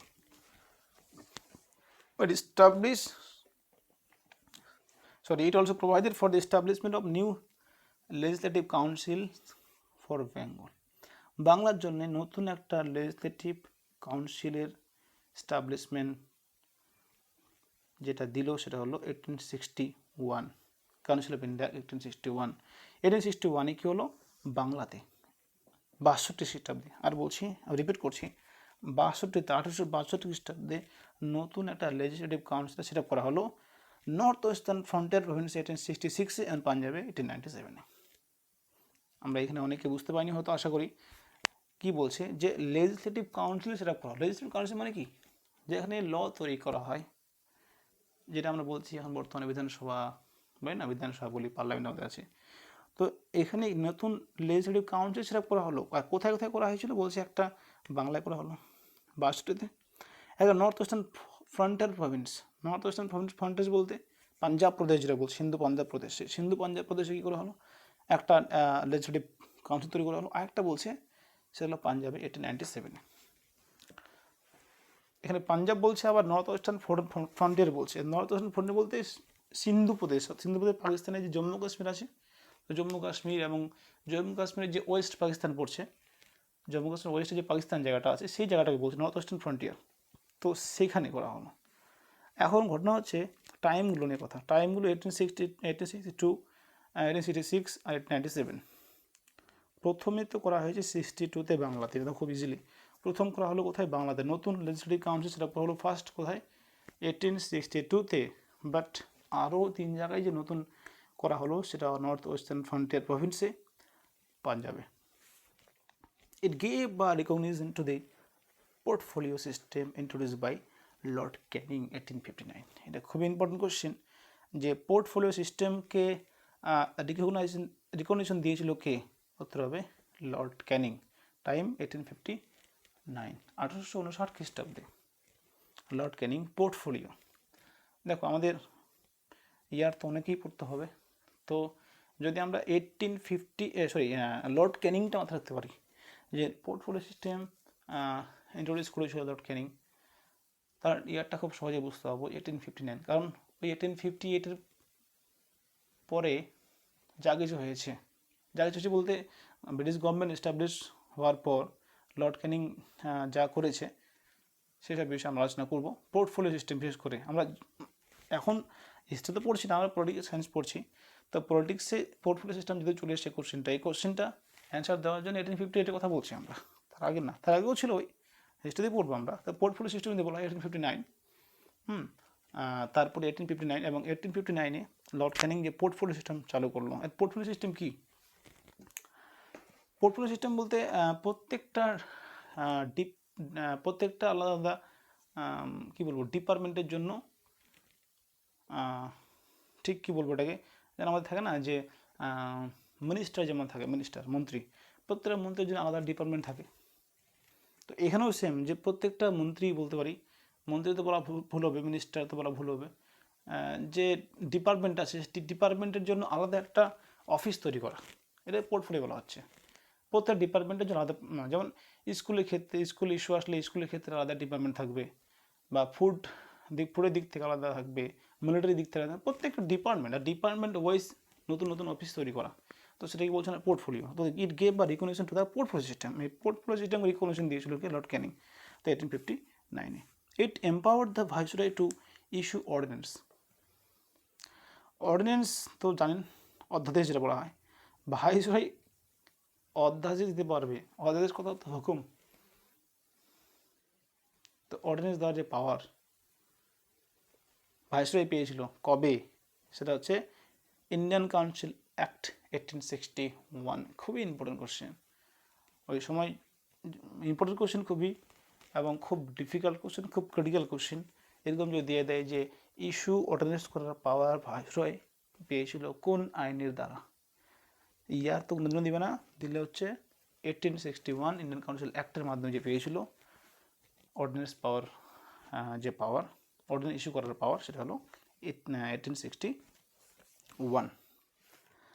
তারপর আসবো 92। It increase the additional members in the central and provincial legislative council. Central and provincial legislative কাউন্সিলে নন অফিসিয়াল মেম্বার্সকে ইনক্রিজ করা হয়েছিল, যেটা official member ছিল না, নন official মেম্বারদের increase করা হলো, সেটা হলো 1892। কোথায়? সেন্ট্রাল অ্যান্ড প্রভিন্সিয়াল লেজিসলেটিভ কাউন্সিলে। তারপরে আছে 1909। This act is also known as Morley Minto reforms act.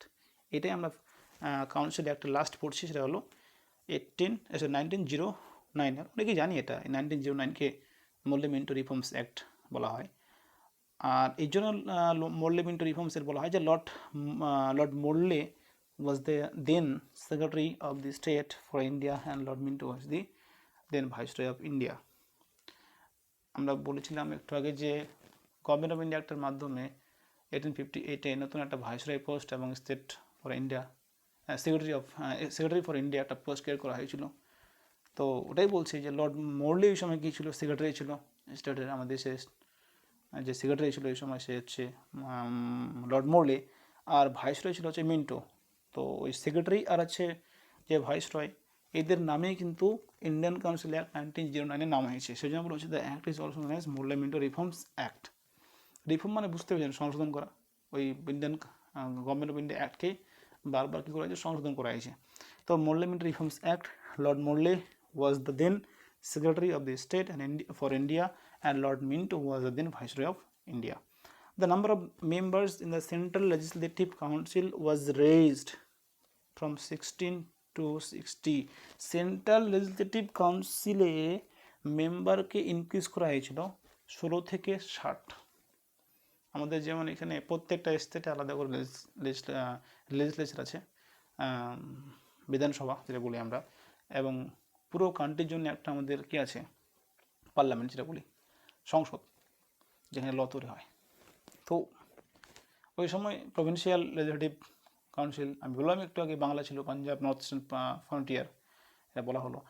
তো 16 থেকে 16, 16টা মেম্বার থেকে 60টা মেম্বারে যে আইনের দ্বারা সেন্ট্রাল লেজিসলেটিভ কাউন্সিলে ইনক্রিজ করা হয়েছিল, the number of members in the central legislative council was raised 16 to 60, 16 থেকে 60, 16 থেকে 60 ইনক্রিজ করা হয়েছিল 1909 ইন্ডিয়ান কাউন্সিল অ্যাক্ট, যেটাকে মল্লমিন্টো রিফর্মস অ্যাক্ট বলছি।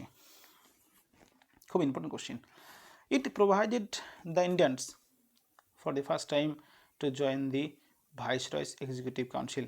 ভাইসরয় যে এক্সিকিউটিভ কাউন্সিল ছিল, ভাইসরয় এক্সিকিউটিভ কাউন্সিলের প্রথম যে ইন্ডিয়ান ছিল, প্রথম ইন্ডিয়ান যিনি যোগ দিয়েছিলেন তার নাম সত্যেন্দ্র প্রসাদ সিনহা।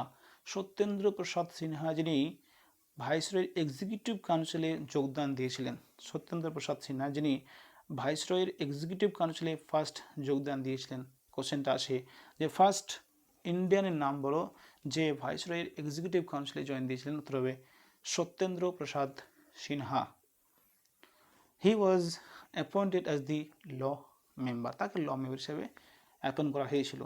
দেখো আমাদের ফোকাস সাধারণত কোথায় থাকে, যে সত্যেন্দ্র প্রসাদ সিনহা কে ছিল ভাইসরয় এক্সিকিউটিভ কাউন্সিলের মেম্বার, ইন্ডিয়ান মেম্বার, তো উত্তর হবে কি সত্যেন্দ্র প্রসাদ সিনহা। তো সত্যেন্দ্র প্রসাদ সিনহা পরে আমরা ছেড়ে দিই সাধারণত, আমিও যেহেতু পরের সেন্টেন্সে হাজার করিনি, কিন্তু এটা মুখস্থের বিষয় যেহেতু না যে সে কি মেম্বার এসে ছিল, ল মেম্বার না আরও অন্য কোনো মেম্বার ছিল, তো he was appointed as the law member, তাকে ল মেম্বার হিসেবে অ্যাপয়েন্ট করা হয়েছিল। যদি এত ডিফিকাল্ট কোশ্চেন করে না, যদিও করে দেয়, তাহলে কী হিসাবে তাকে অ্যাপয়েন্ট করা হয়েছিল, উত্তর হবে ল মেম্বার হিসাবে। বা কোশ্চেন আসতে পারে ফার্স্ট ল মেম্বার কে ছিল ভাইসরয় এক্সিকিউটিভ কাউন্সিলের, তো উত্তর হবে Satyendra Prasad Sinha. It introduced a system of communal representation for Muslim by accepting the concept of separate electorate.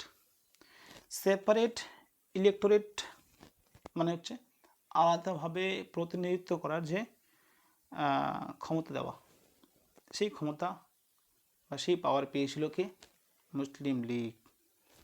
So lord Minto was known as the father of communal electorate. আচ্ছা, lord Minto কী ছিল? Lord Minto viceroy ছিল। মল্লে Minto বললাম, মল্লে Minto reform act 1909-এ মল্লে কী ছিল? Secretary.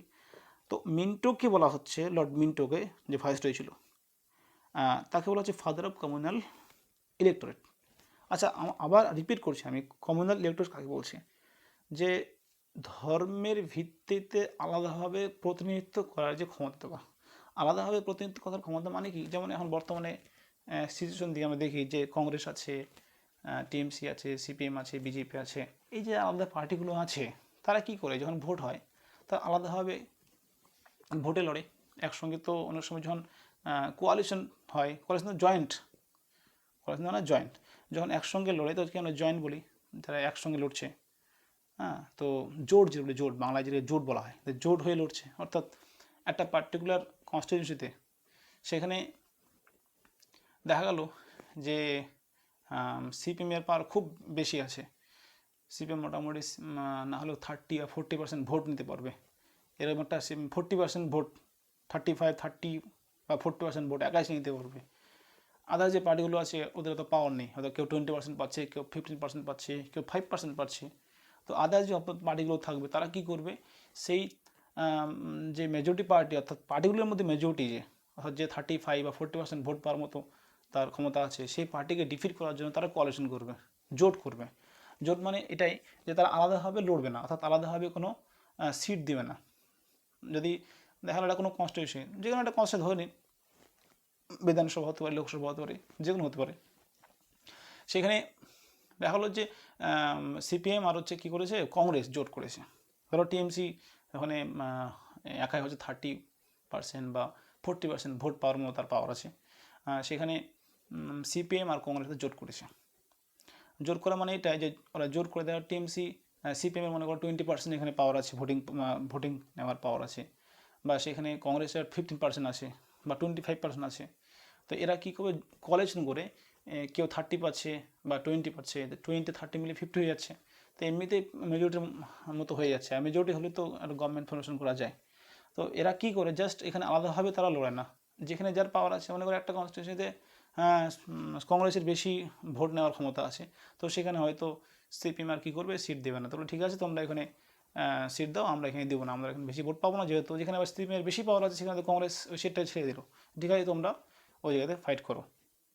যে মানে কী বলবো মানে opposite দল যে বেশি ভোট পাওয়ার চান্স আছে এখানে, যার সঙ্গে আমরা ফাইট করছে, কোয়ালিশন পার্টি যার সঙ্গে ফাইট করছে তাকে ডিফিট করার জন্য কোনো জায়গায় মানে এটাকে বলছি কম্প্রোমাইজ করা। আগে থেকে বলে নেওয়া যে আমরা এই জায়গায় দেবো, কে বলেছে আমরা অমুক সিটে দেবো, কে বলছে আমরা অমুক সিটে দেবো, এটা কম্প্রোমাইজ করা, যার যেখানে বেশি পাওয়ার আছে সেখানে দেওয়া।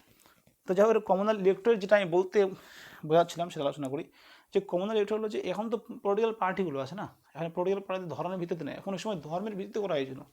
যে কমিউনাল পার্টি বিশেষ করে মুসলিম লীগ যে পার্টি ছিল 1906 এস্টাবলিশ হয়েছিল, আর 1906 মুসলিম পার্টি এস্টাবলিশ হওয়ার পর তারা ডিমান্ড করেছিল যে আমরা আলাদাভাবে কী করবো, ভোটে লড়বো, অর্থাৎ মুসলিমদের হয়ে আমরা রিপ্রেজেন্ট করবো, মুসলিমদের হয়ে রিপ্রেজেন্ট করবো, আমরা হচ্ছে মুসলিমদের হয়ে রিপ্রেজেন্ট কথা হচ্ছে আলাদাভাবে প্রতিনিধিত্ব করার পাওয়ার আমরা নিব।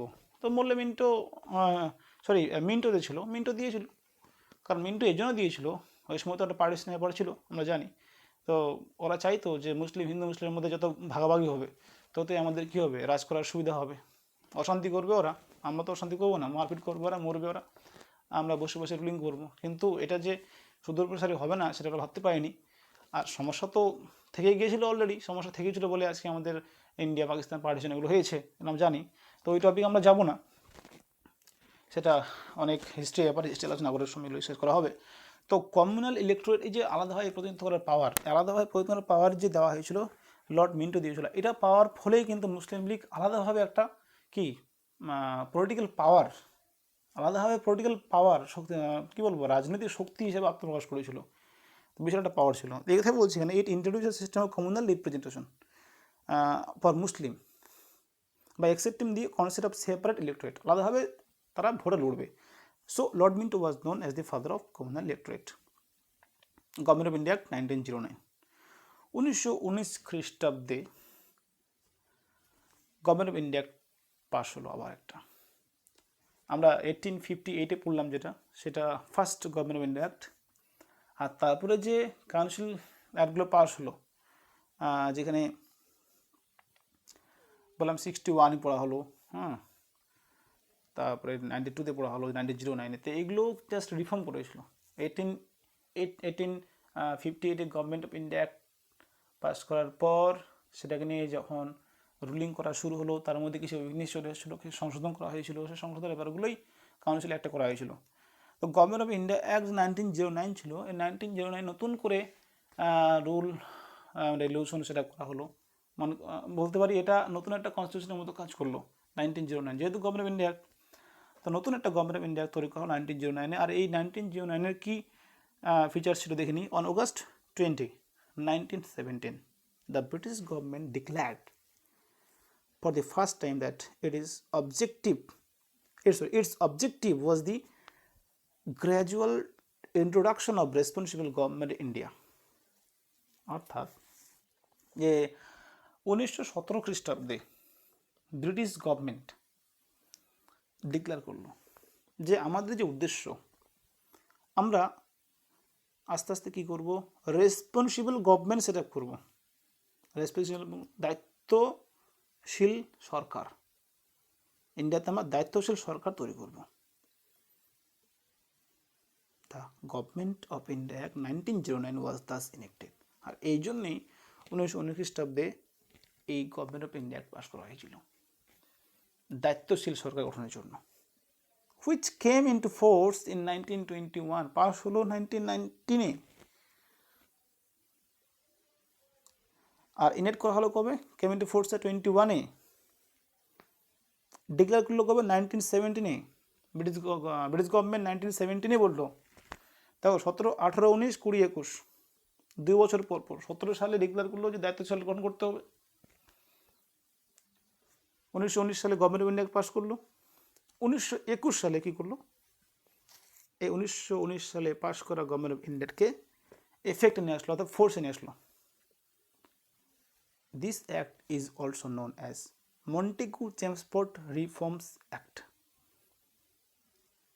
1919 সালে গভর্নমেন্ট অফ ইন্ডিয়া অ্যাক্টকে মন্টেগু-চেমসফোর্ড রিফর্মস অ্যাক্ট এই জন্য বলা হচ্ছে যে ওই সময় Montagu was the then secretary of state for India and lord Chelmsford was the viceroy of India. Chelmsford ছিল ওই সময় viceroy. Montagu Chelmsford reform acts. Montagu কে ছিল, চেমসফোর্ড কে ছিল? 1919 সালে মন্টেগু চেমসফোর্ড রিফর্মস অ্যাক্টে, এই কনফিউশন যাতে না হয় সেজন্য মাথায় রাখতে লাগে, প্রথম যে নামটা ছিল মন্টেগু সে হলো সেক্রেটারি, আর পরের যেটা ছিল সেটা হলো ভাইসরয়। তেমনি মল্লে মিন্টো যেটা বললাম একই, মিন্টো ছিল ভাইসরয়, মল্লে ছিল হচ্ছে সেক্রেটারি। এখানেও মন্টেগু ছিল হচ্ছে সেক্রেটারি, চেমসফোর্ড ছিল হচ্ছে ভাইসরয়। প্রথমেরটা ছিল সেক্রেটারি, পরেরটা ছিল viceroy. It separated the central and provincial subjects. Province দলের তৈরি করা হলো, নিউ প্রভিন্সিয়াল লেজিসলেটিভ কাউন্সিল তৈরি করা হলো। তাহলে প্রভিন্স ছিল, সেন্টার ছিল, সেন্ট্রালের পাওয়ার আলাদা করা হলো, সেন্ট্রালের সাবজেক্ট আলাদা করা হলো, প্রভিন্সিয়ালের সাবজেক্ট আলাদা করা হলো। সেন্ট্রাল কী বিষয় দেখভাল করবে? আমাদের এখনও ইন্ডিপেন্ডেন্সের পরে আমাদের যে সেন্ট্রাল গভর্নমেন্ট, স্টেট গভর্নমেন্ট চলছে, স্টেট মানেই প্রভিন্স, যতগুলো স্টেট আছে আমাদের বর্তমানে এগুলো সবগুলো একটা করে প্রভিন্স। সেন্ট্রাল আলাদা পাওয়ার আছে, সেন্ট্রাল আলাদা বিষয় নিয়ে কাজ করছে। সেজন্য আমরা যখন পাওয়ার নিয়ে পড়বো সেন্ট্রালের বা স্টেটের, সেখানে পড়বো যে তিনভাবে পাওয়ারগুলোর কী করা হচ্ছে, শেয়ার করা হচ্ছে। একটা ইউনিয়ন লিস্টে আছে, একটা স্টেট লিস্টে আছে, একটা কনকারেন্ট লিস্টে আছে। কিছু কিছু পাওয়ার আছে যে তিনটার মধ্যেই পড়ে না, রেসিডুয়াল লিস্টে পড়ে, সেটা নিয়ে আলোচনা করা হবে। তো যে পাওয়ারগুলো ছিল সেই পাওয়ারগুলোকে প্রভিন্সিয়াল এবং সেন্ট্রাল সাবজেক্ট হিসেবে সেপারেট করা হলো। It further divided the provincial subjects into two parts, transferred and reserved subjects. তো দেখো সেন্ট্রাল এবং প্রভিন্সিয়াল যে সাবজেক্টগুলো সেটাকে আবার কী করে দুভাগে ভাগ করা হলো। মজার বিষয় যে এগুলোকে আবার দুভাগে ভাগ করা হলো। কীভাবে? কিছু ট্রান্সফার করা হলো, কিছু রিজার্ভ করা হলো। তো ট্রান্সফার সাবজেক্টগুলো কী ছিল? Responsible to the legislative council, and reserve subject যেটা রিজার্ভই ছিল, responsible to the legislative council, legislative কাউন্সিলের রেসপন্সিবল ছিল ট্রান্সফার সাবজেক্টটা ট্রান্সফার করা হতো। This dual system of governance was known as dyarchy. আবার ডুয়াল গভর্নমেন্ট সেট আপ হলো এখানে। কীরকম ডুয়াল গভর্নমেন্ট? জাস্ট সাবজেক্টের উপরে কিছু কিছু বিষয় ছিল, বিশেষ করে ট্রান্সফার যে সাবজেক্টগুলো ছিল সেই ট্রান্সফার এর বিষয়গুলি যেটা লেজিসলেটিভ কাউন্সিলের রেসপন্সিবিলিটি ছিল, লেজিসলেটিভ কাউন্সিল।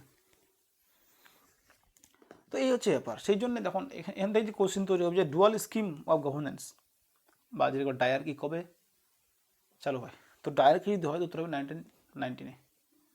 ডায়ার্কি চালু হলো 1919-এ। It introduce for the first time bicameral.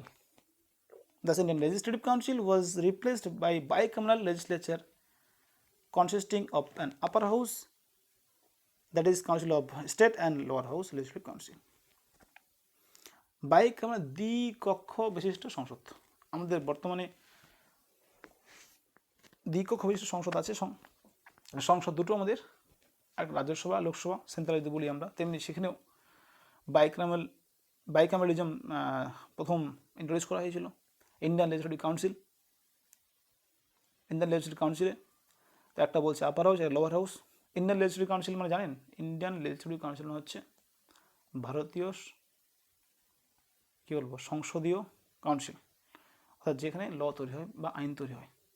যে কক্ষ দুটো করা হয়েছিল, ওটা আপার, একটা লোয়ার। আপারটাকে বলছে কাউন্সিল অফ স্টেট। এখন কাউন্সিল অফ স্টেট বলতে যতগুলো প্রভিন্স ছিল প্রত্যেকটা প্রভিন্সের মেম্বার যে কাউন্সিলের সদস্য হবে সেটা আপার হাউসে পড়ে যাচ্ছে, কাউন্সিল অফ স্টেট বলছি। আর লোয়ার হাউস যেটা লেজিসলেটিভ কাউন্সিল, বর্তমানে লোয়ার হাউস যেটা আমরা লোকসভা বলি, সেটা হচ্ছে lower house. The majority of members of both houses were chosen by direct election. তবে ইলেকশন হতো, ডিরেক্ট ইলেকশন হতো, ইলেকশনের মাধ্যমে কিন্তু চুজ করা হতো দুটো হাউসের মেম্বারগুলোকে। অর্থাৎ দুটো হাউস মানে কি, দুটো হাউসের মেম্বারকে কী বলা হচ্ছে? MP, member of parliament. পার্লামেন্টকে বাস বাইক্যামেরালিজম সিস্টেম করা হলো, দ্বিকক্ষ বিশিষ্ট সংসদ। It provided separate electorates for Sikhs, Indian, Christians, Anglo Indians and Europeans. এর আগে 1909-এ খুব ইম্পর্ট্যান্ট কোশ্চেন এটা, আমরা এটাকে অনেকেই অ্যাভয়েড করেছি, আমিও করেছিলাম অ্যাভয়েড। তো সেপারেট ইলেক্টোরেটস সেটা বলছে শিখস, Indian Christians and Anglo Indians, এদের জন্যও সেপারেট ইলেক্টোরেট তৈরি করা হলো। আর সেপারেট ইলেক্টোরেট যে তৈরি হয়েছিল কোন আইনের ভিত্তিতে? তবে 1909-এ। It provided separate electorate for Sikhs, Indian Christians and Anglo Indians, এদের জন্য সেপারেট ডিরেক্টরেট তৈরি করা হয়েছিল। আরও বলছে অ্যান্ড ইউরোপিয়ানদের জন্য। যেভাবে মুসলিম লীগকে করা হয়েছিল 1909-এ, তেমনি এখানে করা হলো হচ্ছে 1919-এ, অর্থাৎ মন্টেগু ট্রান্সপোর্ট রিফর্মস অ্যাক্টে। It granted franchise to a limited number of people on the basis of property, tax or education. Property, tax আর এডুকেশনের উপরে বেস করে লিমিটেড নাম্বারকে ভোটের রাইট দেওয়া হয়েছিল, ভোটিং রাইট। ফ্র্যাঞ্চাইজ মানে vote, granted franchise, limited number of পিপলকে voting right দেওয়া হয়েছিল। কার উপর বেস করে দেওয়া হয়েছিল? যার কাছে প্রপার্টি ছিল, যে ট্যাক্স পে করতো গভর্নমেন্টকে। It created a new office of High Commissioner for India in London. লন্ডনে একটা নতুন অফিস তৈরি করা হয়েছিল, সেটা বলছে high commissioner of India, high commissioner for India. তারা কোশ্চিন, খুবই ক্রিটিক্যাল কোশ্চেন, যে high commissioner of India, high commissioner for India, এই যে নতুন অফিস তৈরি করা হলো কোন আইনের মাধ্যমে করা হয়েছিল? উত্তর হবে 1909। It provided for the establishment of Public Service Commission, PSC, WBCS, যে অফিসার যারা, সিভিল সার্ভেন্ট যারা, তাদেরকে যে অ্যাপয়েন্ট করছে কে? Public service commission, PSC. তো পিএসসি যে এস্টাবলিশমেন্ট প্রথম হয়েছিল, সেটা কবে হয়েছিল? কোন আইনের মাধ্যমে হয়েছিল? কবে তো বললো কোন আইনের মাধ্যমে হয়েছিল? তো 1909-এ, সরি 1919-এ। 1919-এ মন্টেগু ট্রান্সপোর্ট রিফর্মস অ্যাক্ট, যেটা বা গভর্নমেন্ট অফ ইন্ডিয়া অ্যাক্ট বলছি, সেই গভর্নমেন্ট অফ ইন্ডিয়া অ্যাক্টের মাধ্যমে পাবলিক সার্ভিস কমিশন এস্টাবলিশ করা হলো। And central public service commission was set up in 1926 for recruiting civil servants. কত মজার বিষয়। 1919 মন্টেগু ট্রান্সপোর্ট রিফর্মস অ্যাক্ট, যেটা বলছি গভর্নমেন্ট অফ ইন্ডিয়া অ্যাক্ট, এই আইনের মাধ্যমে public service commission set up করা হলো। আর এই public service commission set up করার এবং সেন্ট্রাল পাবলিক সার্ভিস কমিশন করা এই আইনের মাধ্যমে হয়েছিল। কোশ্চেন আমি আবার বলছি, রিপিট, কোন আইনের দ্বারা তৈরি করা হয়েছিল? দুটো কোশ্চেন, একটা পাবলিক সার্ভিস কমিশন, একটা সেন্ট্রাল পাবলিক সার্ভিস কমিশন। আবার বলতে পারি central public service commission UPSC বলতে পারি আমরা, আর বর্তমানে যেটা ইউপিএসসি আছে। তো সেন্ট্রাল পাবলিক সার্ভিস কমিশন যেটা আছে সেটা কবে সেটা করা হয়েছিল? উত্তর হবে 1926। It separate for the first time provincial budget from central budget and authorized the provincial legislatures to enact their budgets. বাহ, এটাও চমৎকার যে প্রথমবার প্রভিন্সিয়াল বাজেটকে আলাদা করা হলো সেন্ট্রাল বাজেট থেকে। সেন্ট্রাল আলাদাভাবে বাজেট তৈরি করবে, প্রভিন্স আলাদাভাবে বাজেট তৈরি করবে। 1919 খ্রিস্টাব্দে মন্টেগু ট্রান্সপোর্ট রিফর্মস অ্যাক্ট বা the government of India act 1919-এর দ্বারা প্রভিন্সিয়াল বাজেট, প্রভিন্স মানে রাজ্য বলতে পারি, এখন বর্তমানে রাজ্য যেটাকে বলি আমরা, প্রভিন্সিয়াল বাজেট এবং সেন্ট্রাল বাজেট আলাদা করা হয়েছিল। এবং authorize the provincial legislature to enact their budget, এবং তাদেরকে পাওয়ার দেওয়া হয়েছিল, তাদেরকে অথরাইজ করা হয়েছিল, তারা বাজেটকে কী করতে পারবে? এনাক্ট করতে পারবে, তাদের বাজেটকে তারা এনাক্ট করতে পারবে। তো খুবই interesting question. It provided for the appointment of statutory commission to inquire into and report on its working after 10 years of its coming into force. একটা statutory commission. It provided for the appointment of a statutory commission. একটা statutory commission appoint করা হয়েছিল। Appointment of a statutory commission to inquire into and report on its working after 10 years of its coming into force. এটাকে বুঝতে হবে, কারণ এরপরে আমরা যখন সাইমন কমিশন পড়তে যাব, তো এর উপর বেস করেই কিন্তু সাইমন কমিশন তৈরি হয়েছিল, মাথায় থাকবে। কি বলছে? It provided for the appointment of statutory commission.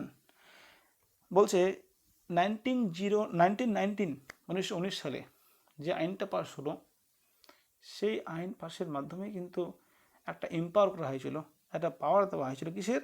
বলছে appointment of statutory commission.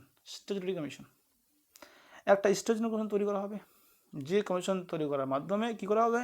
Two inquire into and report on its working of 10 years। 10 বছর পর, 1919 খ্রিস্টাব্দ তো সেই আইনটা পাস হলো, তার ঠিক 10 বছর পরে এই কমিশন কি করবে, 1919 সালের Bharat government of India Bharat শাসন আইন, এই আইনের দ্বারা যেভাবে রুলিং করা হচ্ছে ইন্ডিয়াকে, তার রিপোর্ট ঠিকঠাকভাবে রুলিং করা হচ্ছে না, কিছু উইকনেস আছে নাকি এই আইনের মাধ্যমে, তার যে রিপোর্ট এই কমিশন কোথায় পাঠাবে, ব্রিটেনে পাঠাবে, তার রিপোর্ট ব্রিটেনে পাঠাবে।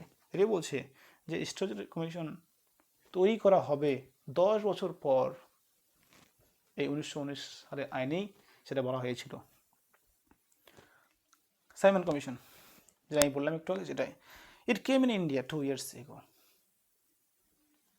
এখন বলতে পারেন যে 1919 সালে তো ওই সাইমন কমিশনের কথা বলা হয়েছে, বলেছিল স্ট্যাচুটরি কমিশন। স্ট্যাচুটরি কমিশন মানে হচ্ছে সেই কমিশন, যে কমিশন 1919 সালে ভারত শাসন আইন বা গভর্নমেন্ট অফ ইন্ডিয়া অ্যাক্টের যা অ্যাফেয়ার্স হবে, যা কাজকর্ম হবে, যা ফাংশন হবে, সে পুরো ফাংশনকে তদন্ত করে একটা রিপোর্ট তৈরি করবে এবং সেটা ব্রিটিশ পার্লামেন্টে জমা দেবে। তবে কবে সেটা হবে তৈরি, বলেছিল 1919 সালের ঠিক 10 বছর পর, যে যখন আমাদের আইন তৈরি হচ্ছে তার ঠিক 10 বছর পর, যে 1919 সালে গভর্নমেন্ট অফ ইন্ডিয়া 1919, তার ঠিক 10 বছর মানে 1929 খ্রিস্টাব্দ।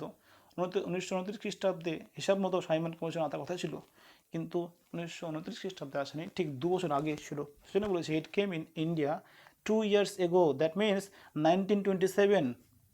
ইট came to India in 1927, 2 years ago। এবার সাইমন কমিশন থেকে অনেক কোশ্চেন আছে, ভালো করে শুনবেন। The British government announced the appointment of 7-member statutory commission under the chairman of Sir John Simon to report on the condition of India under its new constitution। আমি একটু আগে বলেছিলাম যে 1858 খ্রিস্টাব্দে গভর্নমেন্ট অফ ইন্ডিয়া অ্যাক্ট যে pass হলো, সেটা পাসের মাধ্যমে কোম্পানির পাওয়ার তো কেড়ে নেওয়া হলো, এবং যে রুলস অ্যান্ড রেগুলেশন দেওয়া, যে রুলস অ্যান্ড রেগুলেশন দিয়ে পুরো কান্ট্রিকে রুলিং করা হলো, সেটা একটা পার্লামেন্ট, সেটা একটা কনস্টিটিউশন ধরতে পারেন। কিন্তু সেই কনস্টিটিউশনে আবার সংশোধন নিয়ে আসা হলো, মাঝখানে কাউন্সিল অ্যাক্টগুলো পাস করা হলো, তারপরে আবার 1919 খ্রিস্টাব্দে একটা গভর্নমেন্ট অফ ইন্ডিয়া পাস করা হলো, সেটাও একটা কনস্টিটিউশন, কারণ এই কনস্টিটিউশন আবার বেশ কত রুলিং করা হচ্ছে।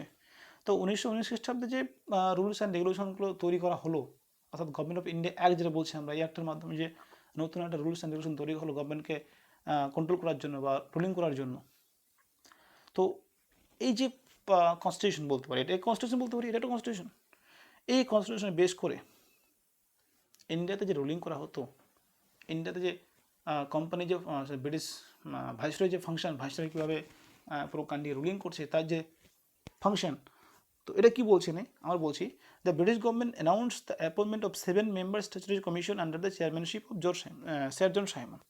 স্যার জন সাইমনের চেয়ারম্যানশিপ মানে সভাপতিত্ব বলবো, যে স্যার জন সাইমন ছিল এই স্ট্যাচুটরি কমিশনের সভাপতি। স্ট্যাচুটরি কমিশন কোনটা, আমি একটু আগে বললাম, যে কমিশন ইন্ডিয়ার হালচাল বা ইন্ডিয়ার যে কন্ডিশন, লেখা আছে কি লিখতে পাচ্ছেন, to report on the condition of India under its new constitution. 1919 সালে যে নতুন কনস্টিটিউশন আসলো, সেই কনস্টিটিউশন আন্ডারে ইন্ডিয়ায় কীভাবে রুলিং করা হচ্ছে, তার পুরো রিপোর্ট এই কমিশন কী করবে, পেশ করবে কোথায়, পার্লামেন্টে। কিন্তু এই কমিশনের চেয়ারম্যান কী হবে, উত্তর হবে sir John Simon. Sir John Simon শুধুমাত্র ছিলেন না, আরও 6 জন ছিলেন তার সঙ্গে, টোটাল 7 জন মেম্বার ছিলেন। সে বলছে 7 members statutory commission under the chairmanship of Sir John Simon. All the members of the commission were British and hence all the parties boycotted the commission. এই 7 জন মেম্বারদের ছিল, 7 জন মেম্বারের সমস্ত মেম্বারই ছিল কিন্তু হচ্ছে ব্রিটিশ মেম্বার, কেউ ইন্ডিয়ান ছিলেন না। এর ঘটনা হচ্ছে 1919 সালে যে কনস্টিটিউশন বলছি, ভারত গভর্নমেন্ট অফ ইন্ডিয়া বলছি, সেই গভর্নমেন্ট অফ ইন্ডিয়া অ্যাক্টের মাধ্যমে যখন রুলিং করা হচ্ছে ইন্ডিয়াকে, যদি ভুলভাবে রুলিং করা হয় আর সেই কন্ডিশন, ইন্ডিয়ান কন্ডিশন যদি সেই সাইমন কমিশন পেশ করে পার্লামেন্টে, সে কি ইন্ডিয়ানদের ভালো রিপোর্ট পেশ করবে না খারাপ পেশ করবে? সে কোনোদিনও বলবে না যে ইন্ডিয়ার অবস্থা খারাপ। কেন? সেই কমিশনের 7 জনই ছিল ব্রিটিশ। আমি বলছিলাম 100%, 99% এটা ঠিক যে তারা বলবে যে না ইন্ডিয়াতে ভালোভাবে রুলিং হচ্ছে, কিন্তু অ্যাকচুয়ালি ওই সময় আমাদের কিন্তু অবস্থা ভালো ছিল না। অনেকগুলো মুভমেন্ট নন কর্পোরেশন মুভমেন্ট চলছিল, সিভিল ডিসিশন মুভমেন্ট তো পরে শুরু হয়েছিল, নন কর্পোরেশন মুভমেন্ট চলছিল, তো ইন্ডিয়ার পরিস্থিতি খুবই খারাপই ছিল। তো সেই জন্য গোবেক স্লোগান আমরা জানি, সাইমন কমিশন একে আমরা গোবেক স্লোগান করেছিলাম। আমরা এসেছি তারা ডিটেলস পড়বো, যদিও অনেকটাই এখানে আছে, তা আমরা আলোচনা করব। তো গোবেক স্লোগান এরকম বলা হয়েছিল যে 1919 সালে ভারত শাসন হচ্ছে, সেই শাসনের বিষয়ে যে রিপোর্ট পেশ করবে কমিশন, সেটা আদৌ কি আমাদের হয়ে পেশ করবে? করবে না। সেই জন্য ইন্ডিয়ানরা কী করেছিল, অর্থাৎ বিশেষ করে কংগ্রেস, ওই সময় যেসব পার্টি ছিল, সেই পার্টি সাইমন কমিশন এগেনস্টে প্রোটেস্ট করেছিল। ইভেন কংগ্রেস 1927 যেটা বলা হলো 1927 এসেছিল, 1927 মাদ্রাজে যে সেশন ছিল কংগ্রেসের, সেই কংগ্রেসে তারা ডিসিশন নিয়েছিল, সেই কংগ্রেস সেশনে তারা ডিসিশন নিয়েছিল যে আমরা সাইমন কমিশনকে রিজেক্ট করব। তো পয়েন্টে আসি, দ্য কমিশনকে বয়কট করা হলো। এগুলো আছে all the members of the commission were British and hence all the parties boycotted the commission. সমস্ত পার্টি, যে বলেছিলাম সমস্ত পার্টি বলতে কংগ্রেস ছিল, মুসলিম লীগ ছিল, যারা হিন্দু মহাসভা ছিল, যারা ছিল সবাই কমিশনকে বয়কট করেছিল। আর বয়কটটা করার কারণটা আমি একটু আগে বললাম। The commission submitted it's report in 1930 and recommended the abolition of dyarchy.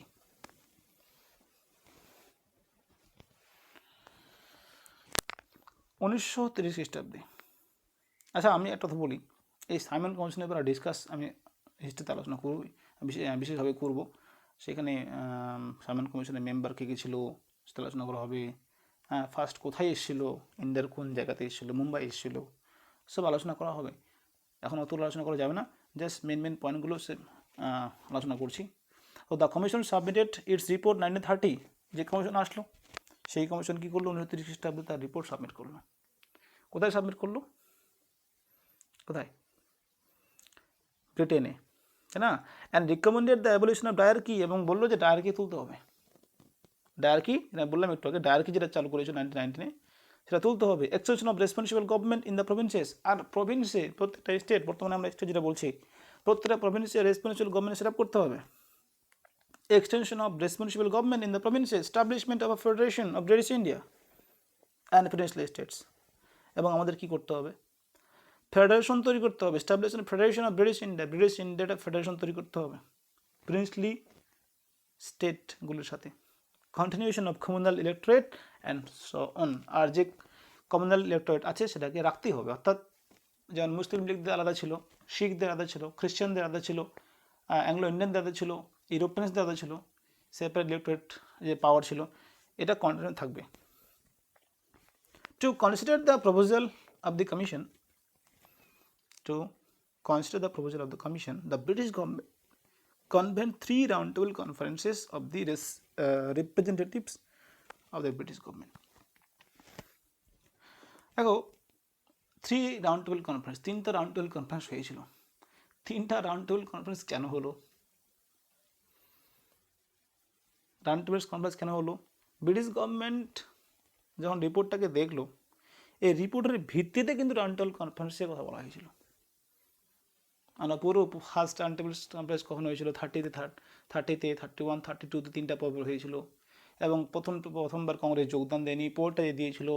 এরকম কোশ্চেন হিস্ট্রিতে পড়বো, কিন্তু এখানে মেন বিষয় দেখব যে 3 রাউন্ড-টেবিল কনফারেন্স,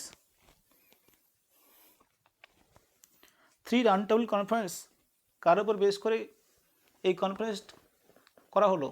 বলে সাইমন কমিশনের উপর বেস করে। তো বলছে, two consider the proposals of the commission, the British government কনভেন্ড 3 round-table conferences of the representatives of the British government, British India and Indian princely states. On the basis of the discussions, a white paper on constitutional reforms was prepared and submitted for the consideration of the Joint Select Committee of the British Parliament. British Parliament এর Joint Select Committee ছিল, সেই joint select কমিটিতে কনসিডারেশনের জন্য submit করা হলো এটা white পেপারে।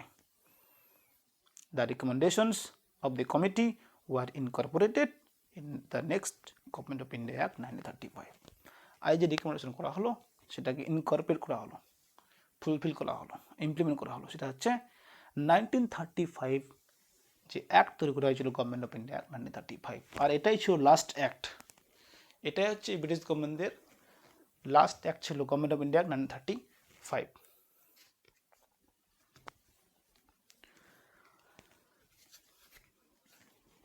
এবার কমনওয়েলথ অ্যাওয়ার্ড 1932 এবার আলোচনা করি। Ramsay McDonald, the British prime minister. ওই সময় র্যামসে ম্যাকডোনাল্ড, ডোনাল্ড ট্রাম্প কিন্তু না, র্যামসে ম্যাকডোনাল্ড, যাই হোক, একে সাম্প্রদায়িক বাটোয়ার নীতি চালু করেছিল র্যামসে ম্যাকডোনাল্ড। সেটাই আমরা পড়বো, কমনওয়েলথ অ্যাওয়ার্ড যেটা বলা হয় ইংলিশে, কমনওয়েলথ অ্যাওয়ার্ড ইস্তার করেছিল র্যামসে ম্যাকডোনাল্ড 1932 খ্রিস্টাব্দে। announced a scheme of representation of the minorities, মাইনরিটিসদের রিপ্রেজেন্টেশনের ব্যাপারে একটা স্কিম অ্যানাউন্স করেছিল। অর্থাৎ যেভাবে হিন্দু, খ্রিশ্চান, অ্যাংলো ইন্ডিয়ানস, মুসলিম আলাদাভাবে সেপারেট ইলেক্টোরেট পেয়েছে, তো এদেরকেও দেওয়া হবে সেপারেট ইলেক্টোরেটের পাওয়ার বা রিপ্রেজেন্টেশনের পাওয়ার, which came to be known as the communal award। আর এটাকে বলা হচ্ছে communal award। The award not only continued separate electorates for the Muslims, Sikhs, Indian, Christians, Anglo-Indians and Europeans, but also extended it to the depressed classes, that is scheduled castes। Already Muslim league তো separate electoral পাওয়ার পেয়ে গেছিলো, যে আলাদাভাবে তারা তাদের যে community আছে কমিউনিটির রিপ্রেজেন্টেশনে লড়বে। তো মুসলিম লীগ তো পেয়েছিল, শিখরাও পেয়েছিল, ইন্ডিয়ান খ্রিশ্চান পেয়েছিল, অ্যাংলো ইন্ডিয়ান ছিল, এরা সবাই পেয়েছিল, আলাদাভাবে তারা রিপ্রেজেন্ট করবে। বাট এই যে কমনওয়েলথ অ্যাওয়ার্ড পড়ছে 1932তে ডিপ্রেসড ক্লাস, এটাকে বলছে না শিডিউল কাস্ট, এসসি বা শিডিউল কাস্টদেরও এক্সটেনশন করা হয়েছিল, যে এরাও সেপারেট ইলেক্টোরেটের পাওয়ার পাবে, দেওয়া হবে। So Gandhi was distressed over this extension of the principle of communal representation to the depressed classes and undertook first unto death in Jarbeda jail, Pune, to get the award modified। Gandhi অনশন শুরু করলো, কেন আবার কোথায় শুরু করলো? জারবেদা জেলে, পুনাতে, মহারাষ্ট্রের যে পুনা কোথায়?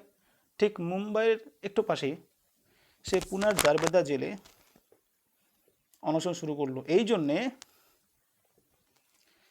কারণ তিনি খুব ডিস্ট্রেস ফিল করেছিলেন, খুব ডিস্টার্ব ফিল করেছিলেন। এই যে ডিপ্রেসড ক্লাসদের যে কমিউনাল রিপ্রেজেন্টেশনের যে ডিক্লারেশন দেওয়া হলো তার জন্য, অর্থাৎ extension of principle of communal representation for depressed classes, এটা যদি করা হয় কী হবে? যে ডিপ্রেসড ক্লাসে আলাদাভাবে কমিউনাল রিপ্রেজেন্টেশন দেওয়া হয়, গান্ধী পেয়েছিল যদি আলাদাভাবে প্রতিনিধিত্ব করার পাওয়ার দেওয়া হয়, তাহলে সেক্ষেত্রে আমাদের কান্ট্রির যে ইউনিটি সেটা নষ্ট হয়ে যাবে। যতগুলো পার্টি ছিল, যদিও আলাদাভাবে এদের সেপারেট ইলেক্টোরের পাওয়ার দেওয়া হয়েছিল, কিন্তু এখন যে শিডিউল কাস্টেরও যে দেওয়া হয়, তাহলে আমরা ইউনিট থাকতে পারবো না। আর আমরা যদি ইউনিট না থাকতে পারি, তাহলে এই দেশ থেকে আর ব্রিটিশ গভর্নমেন্ট, ব্রিটিশ সরকারকে আমরা উইথড্র করতে পারবো না, তুলতে পারবো না। At the last there was an agreement between the leaders of the Congress and the depressed classes. The agreement, known as Pune Pact, retained the Hindu joint electorate and give reserved seats to the depressed classes. তো এই কোশ্চেনটা দেয় যে পুনা pact, আমি লিখিনি, যাই হোক, তো বলছি পুনা প্যাক্ট যে 1932তে হয়েছিল। পুনা প্যাক্ট কেন হলো এবং কার সঙ্গে হলো? পুনা প্যাক্ট হয়েছিল গান্ধীর সঙ্গে আম্বেদকরের। বলেছে যে লিডার্স ছিল কংগ্রেসের লিডার্স, তো এই সময় গান্ধীকে বলা হচ্ছে, গান্ধীর সঙ্গে কাজ হয়েছিল লিডার্স ডিপ্রেস ক্লাসে, সেই লিডার্সকে ছিল বি.আর. আম্বেদকরের সঙ্গে। কেন হলো? এই জন্য হলো যে বি.আর. আম্বেদকর দেখলো যেভাবে অনশন শুরু করেছে হয়তো গান্ধীজি মারা যেতেও পারে। এবং শুধু এটাও নয় যে বি.আর. আম্বেদকর এটা হয়েছিল যে সত্যি আমরা সেপারেট ইলেক্টোরেট নিয়ে নিই, সেপারেট ইলেক্টোরেটের কারণেই আমরা ইউনিয়ন থাকতেও পারবো না, এটাও পরে সে উপলব্ধি করেছিল। তো এই জন্যই কিন্তু পুনাপ্যাক্টটা হয়েছিল। আর এই পুনাপ্যাক্টে কী হয়েছিল, শুধুমাত্র খালি এটা উপলব্ধি করলেই চলবে না। পুনাপ্যাক্টে কী হয়েছিল? পুনাপ্যাক্টে সেপারেট ইলেক্টোরেটের পরিবর্তে রিজার্ভ সিট দেওয়ার কথা বলা হয়েছিল। অর্থাৎ পুনাপ্যাক্টে depress classes SC reserve seat পেয়েছিল। তো বলছে এখানে লেখা আছে, দেখো, retain the Hindu joint electorate and give reserve seats to the depress classes. Hindu joint electorate, হিন্দুর যে আলাদাভাবে প্রতিনিধিত্ব করার যে পাওয়ার ছিল, সেই হিন্দু জয়েন্ট ইলেক্টোরেটের সঙ্গে থাকলো এবং রিজার্ভ সিট দেওয়া হলো।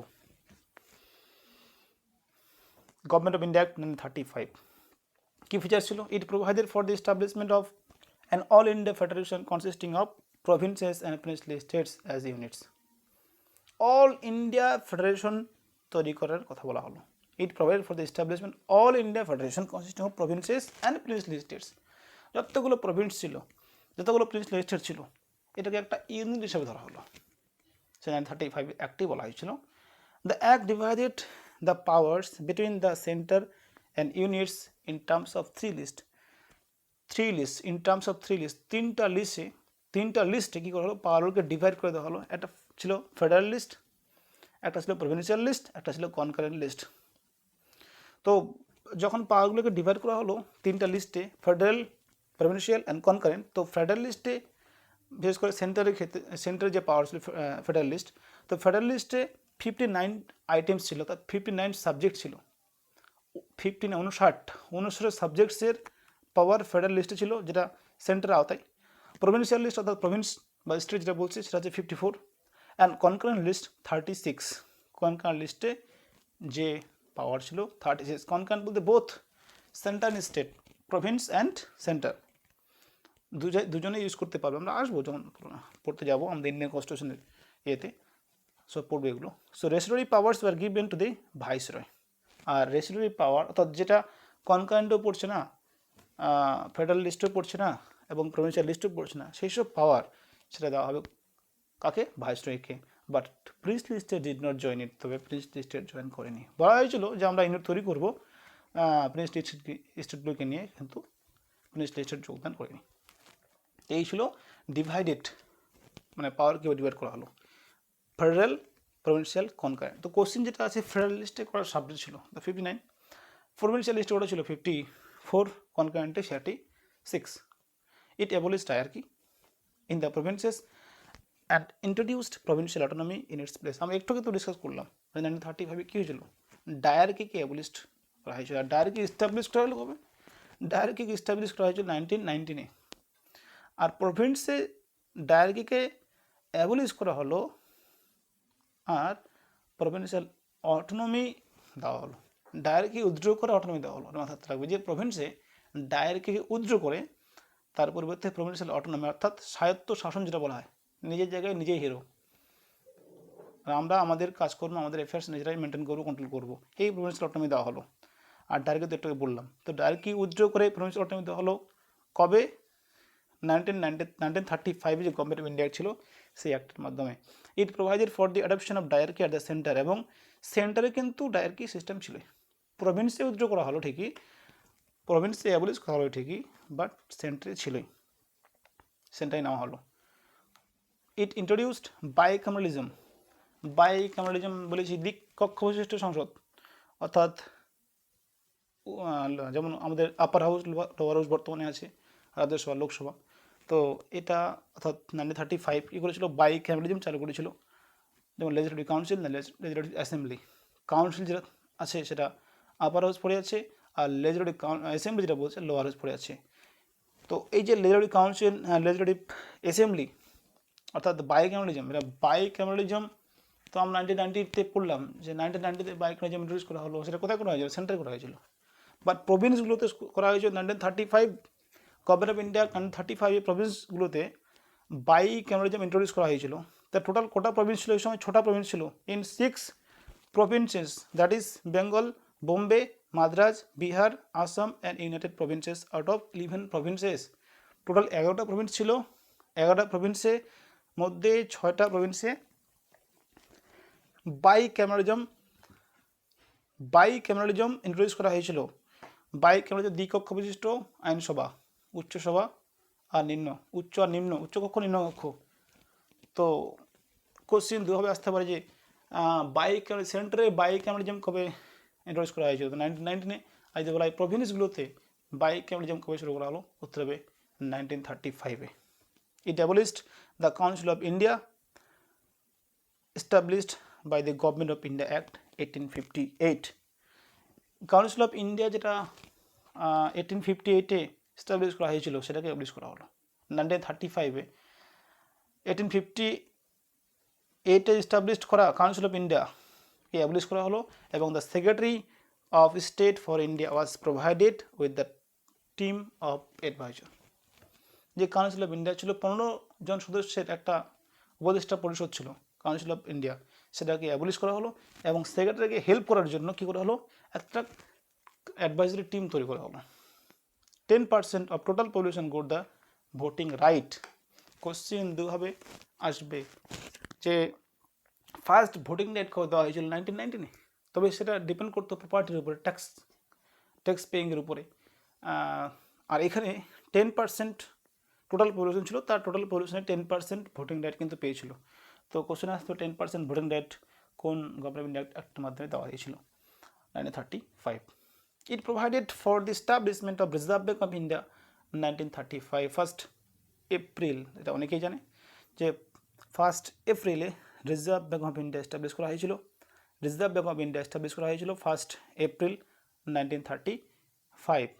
ইট বলতে 1935 গভর্নমেন্ট অফ ইন্ডিয়া 1935-এর কথা বলা হচ্ছে। গভর্নমেন্ট অফ ইন্ডিয়া 1935 রিজার্ভ ব্যাঙ্কে এস্টাবলিশ করলো এবং রিজার্ভ ব্যাঙ্ক যে এস্টাবলিশ হলো সেই বছরেই হয়েছিল 1935-এ, 1 এপ্রিলে হয়েছিল, মাথায় রাখতে লাগবে 1 এপ্রিল।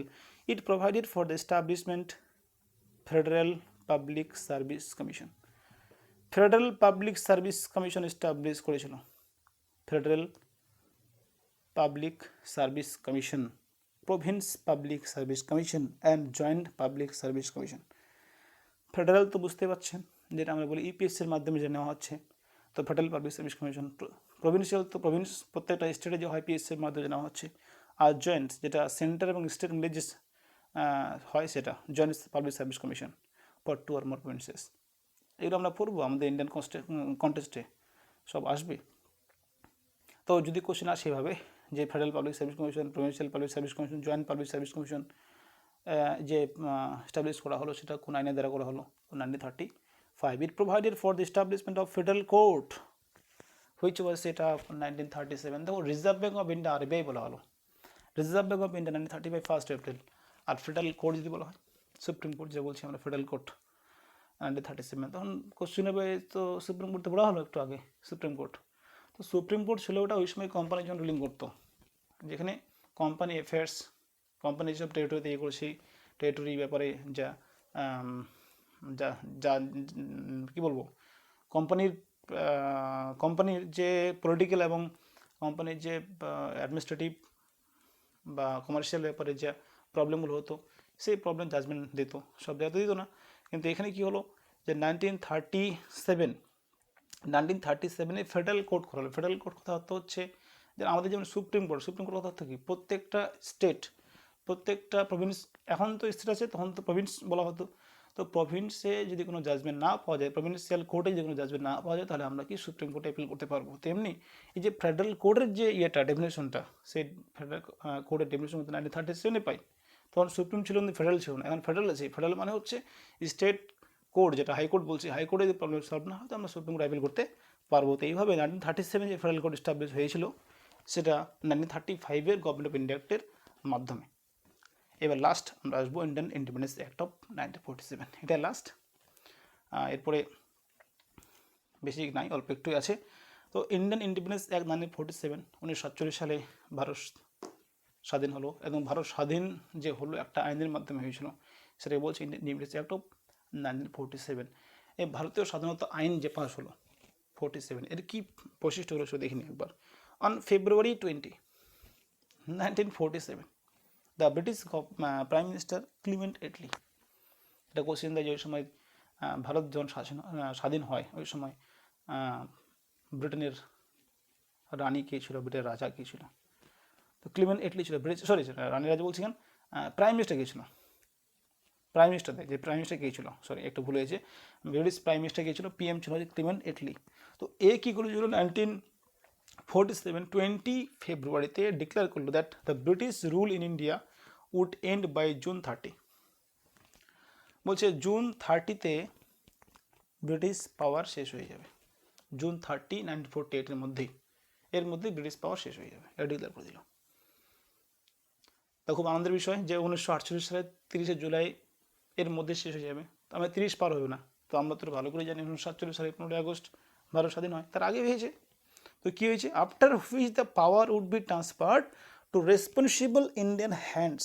তো ট্রান্সফার তো করা হবে, পাওয়ার তো দেওয়া হবে, স্বাধীন তো করা হবে ইন্ডিয়াকে, কিন্তু এই যে অ্যাডমিনিস্ট্রেশনের ব্যাপারটা কাকে দেওয়া হবে?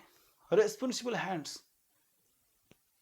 রেসপন্সিবল হ্যান্ডস মানে যারা উপযুক্ত ভারতকে শাসন করতে হবে, রুলিং করতে হবে, সেই সব মানুষের দেওয়া হবে। ওই রাজা বাই বার্থে যেমন রাজা ছিল, রাজা ছেলে রাজা, ও রাজা নিয়ে গল্প শেষ, ওইভাবে হবে না। সেই জন্য বলছে রেসপন্সিবল গভর্নমেন্ট, রেসপন্সিবল ইন্ডিয়ান হ্যান্ডসের দেওয়া হবে।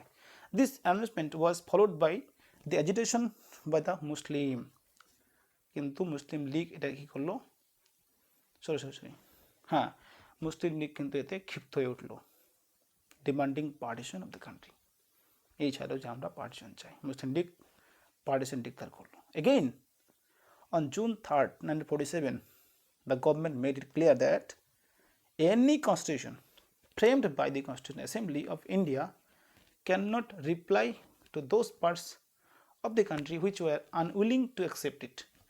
বলছে যে গভর্নমেন্ট অফ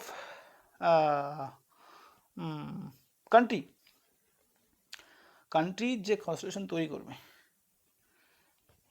ভারত যে কনস্টিটিউশন তৈরি করবে, সেই কনস্টিটিউশন অন্য কাউকে জবরদস্তি করে মানে ফোর্সিং করা যাবে না অ্যাকসেপ্ট করতে।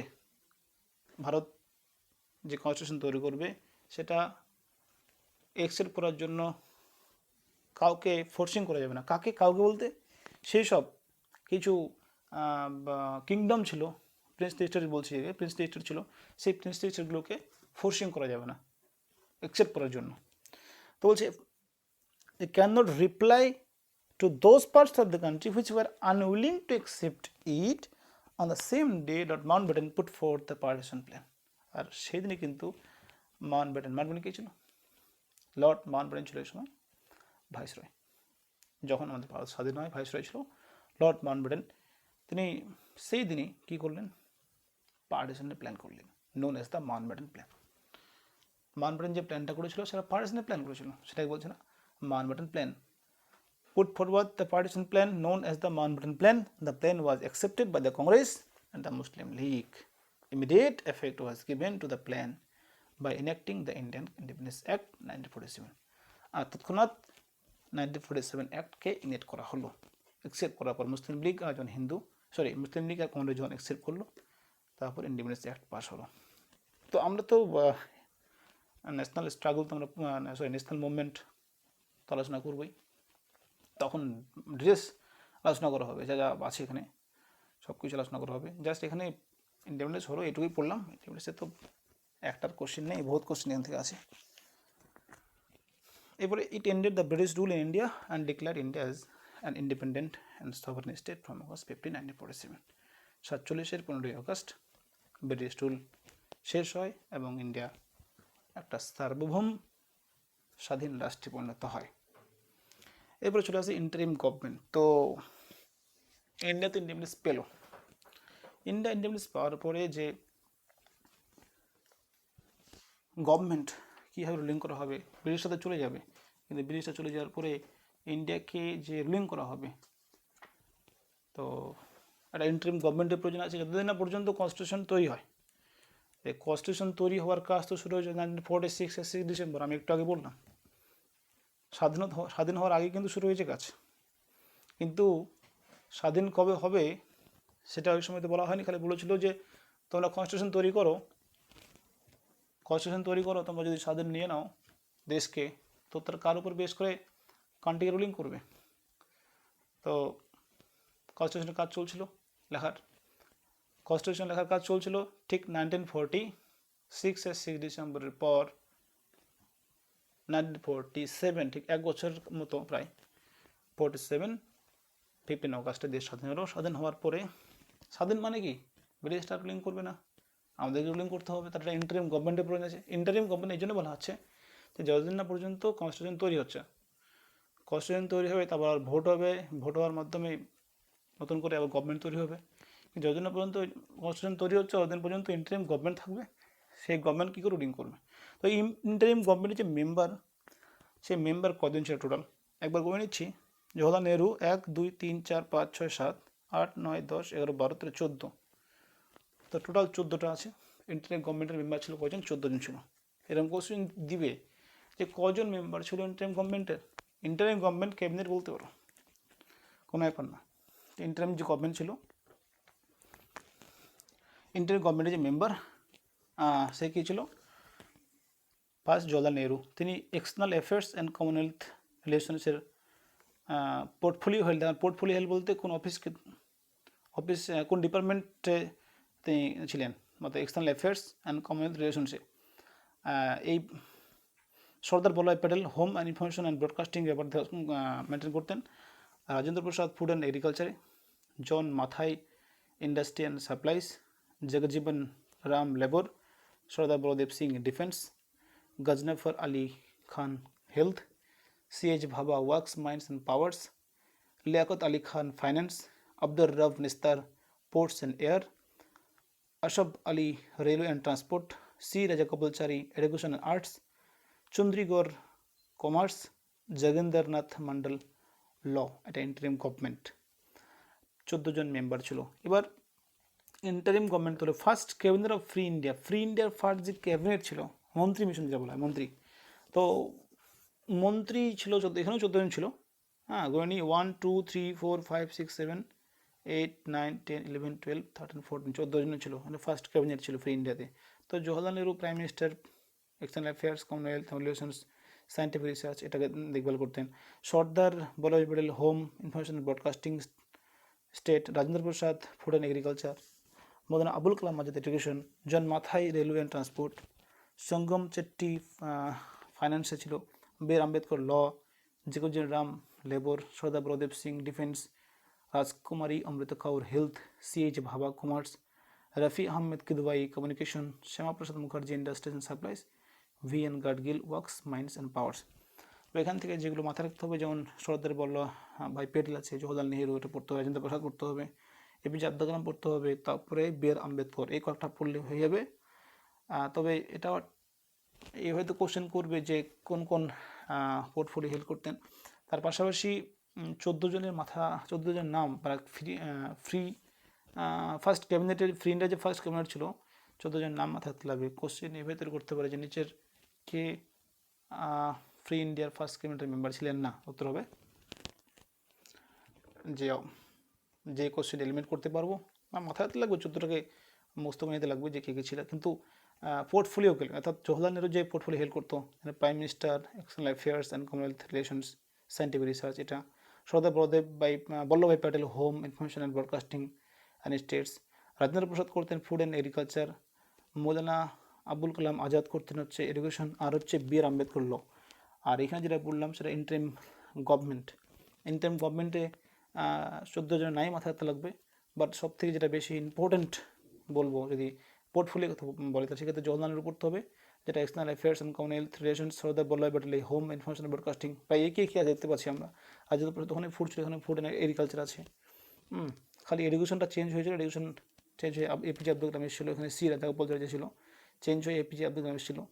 তো এখানে রাজেন্দ্র প্রসাদ হলো, তারপরে আপনার আসবে এই তো এই এখান থেকে 3টা পড়লে হয়ে যায়, জওহরলাল নেহরু, সর্দার বল্লভ প্যাটেল, রাজেন্দ্র প্রসাদ। আর তাছাড়া যদি পুরোটাই মাথায় রাখতে পারেন খুব ভালো, কোশ্চেন তো দিতেই পারে, কিন্তু এলিমিনেট করতে বলে যে কে ছিলেন না ইন্টারিম গভর্নমেন্টের। তো আজকে এইটুকুই, আমরা এরপরে আবার নেক্সট চ্যাপ্টার নিয়ে আলোচনা করবো। So thank you for watching.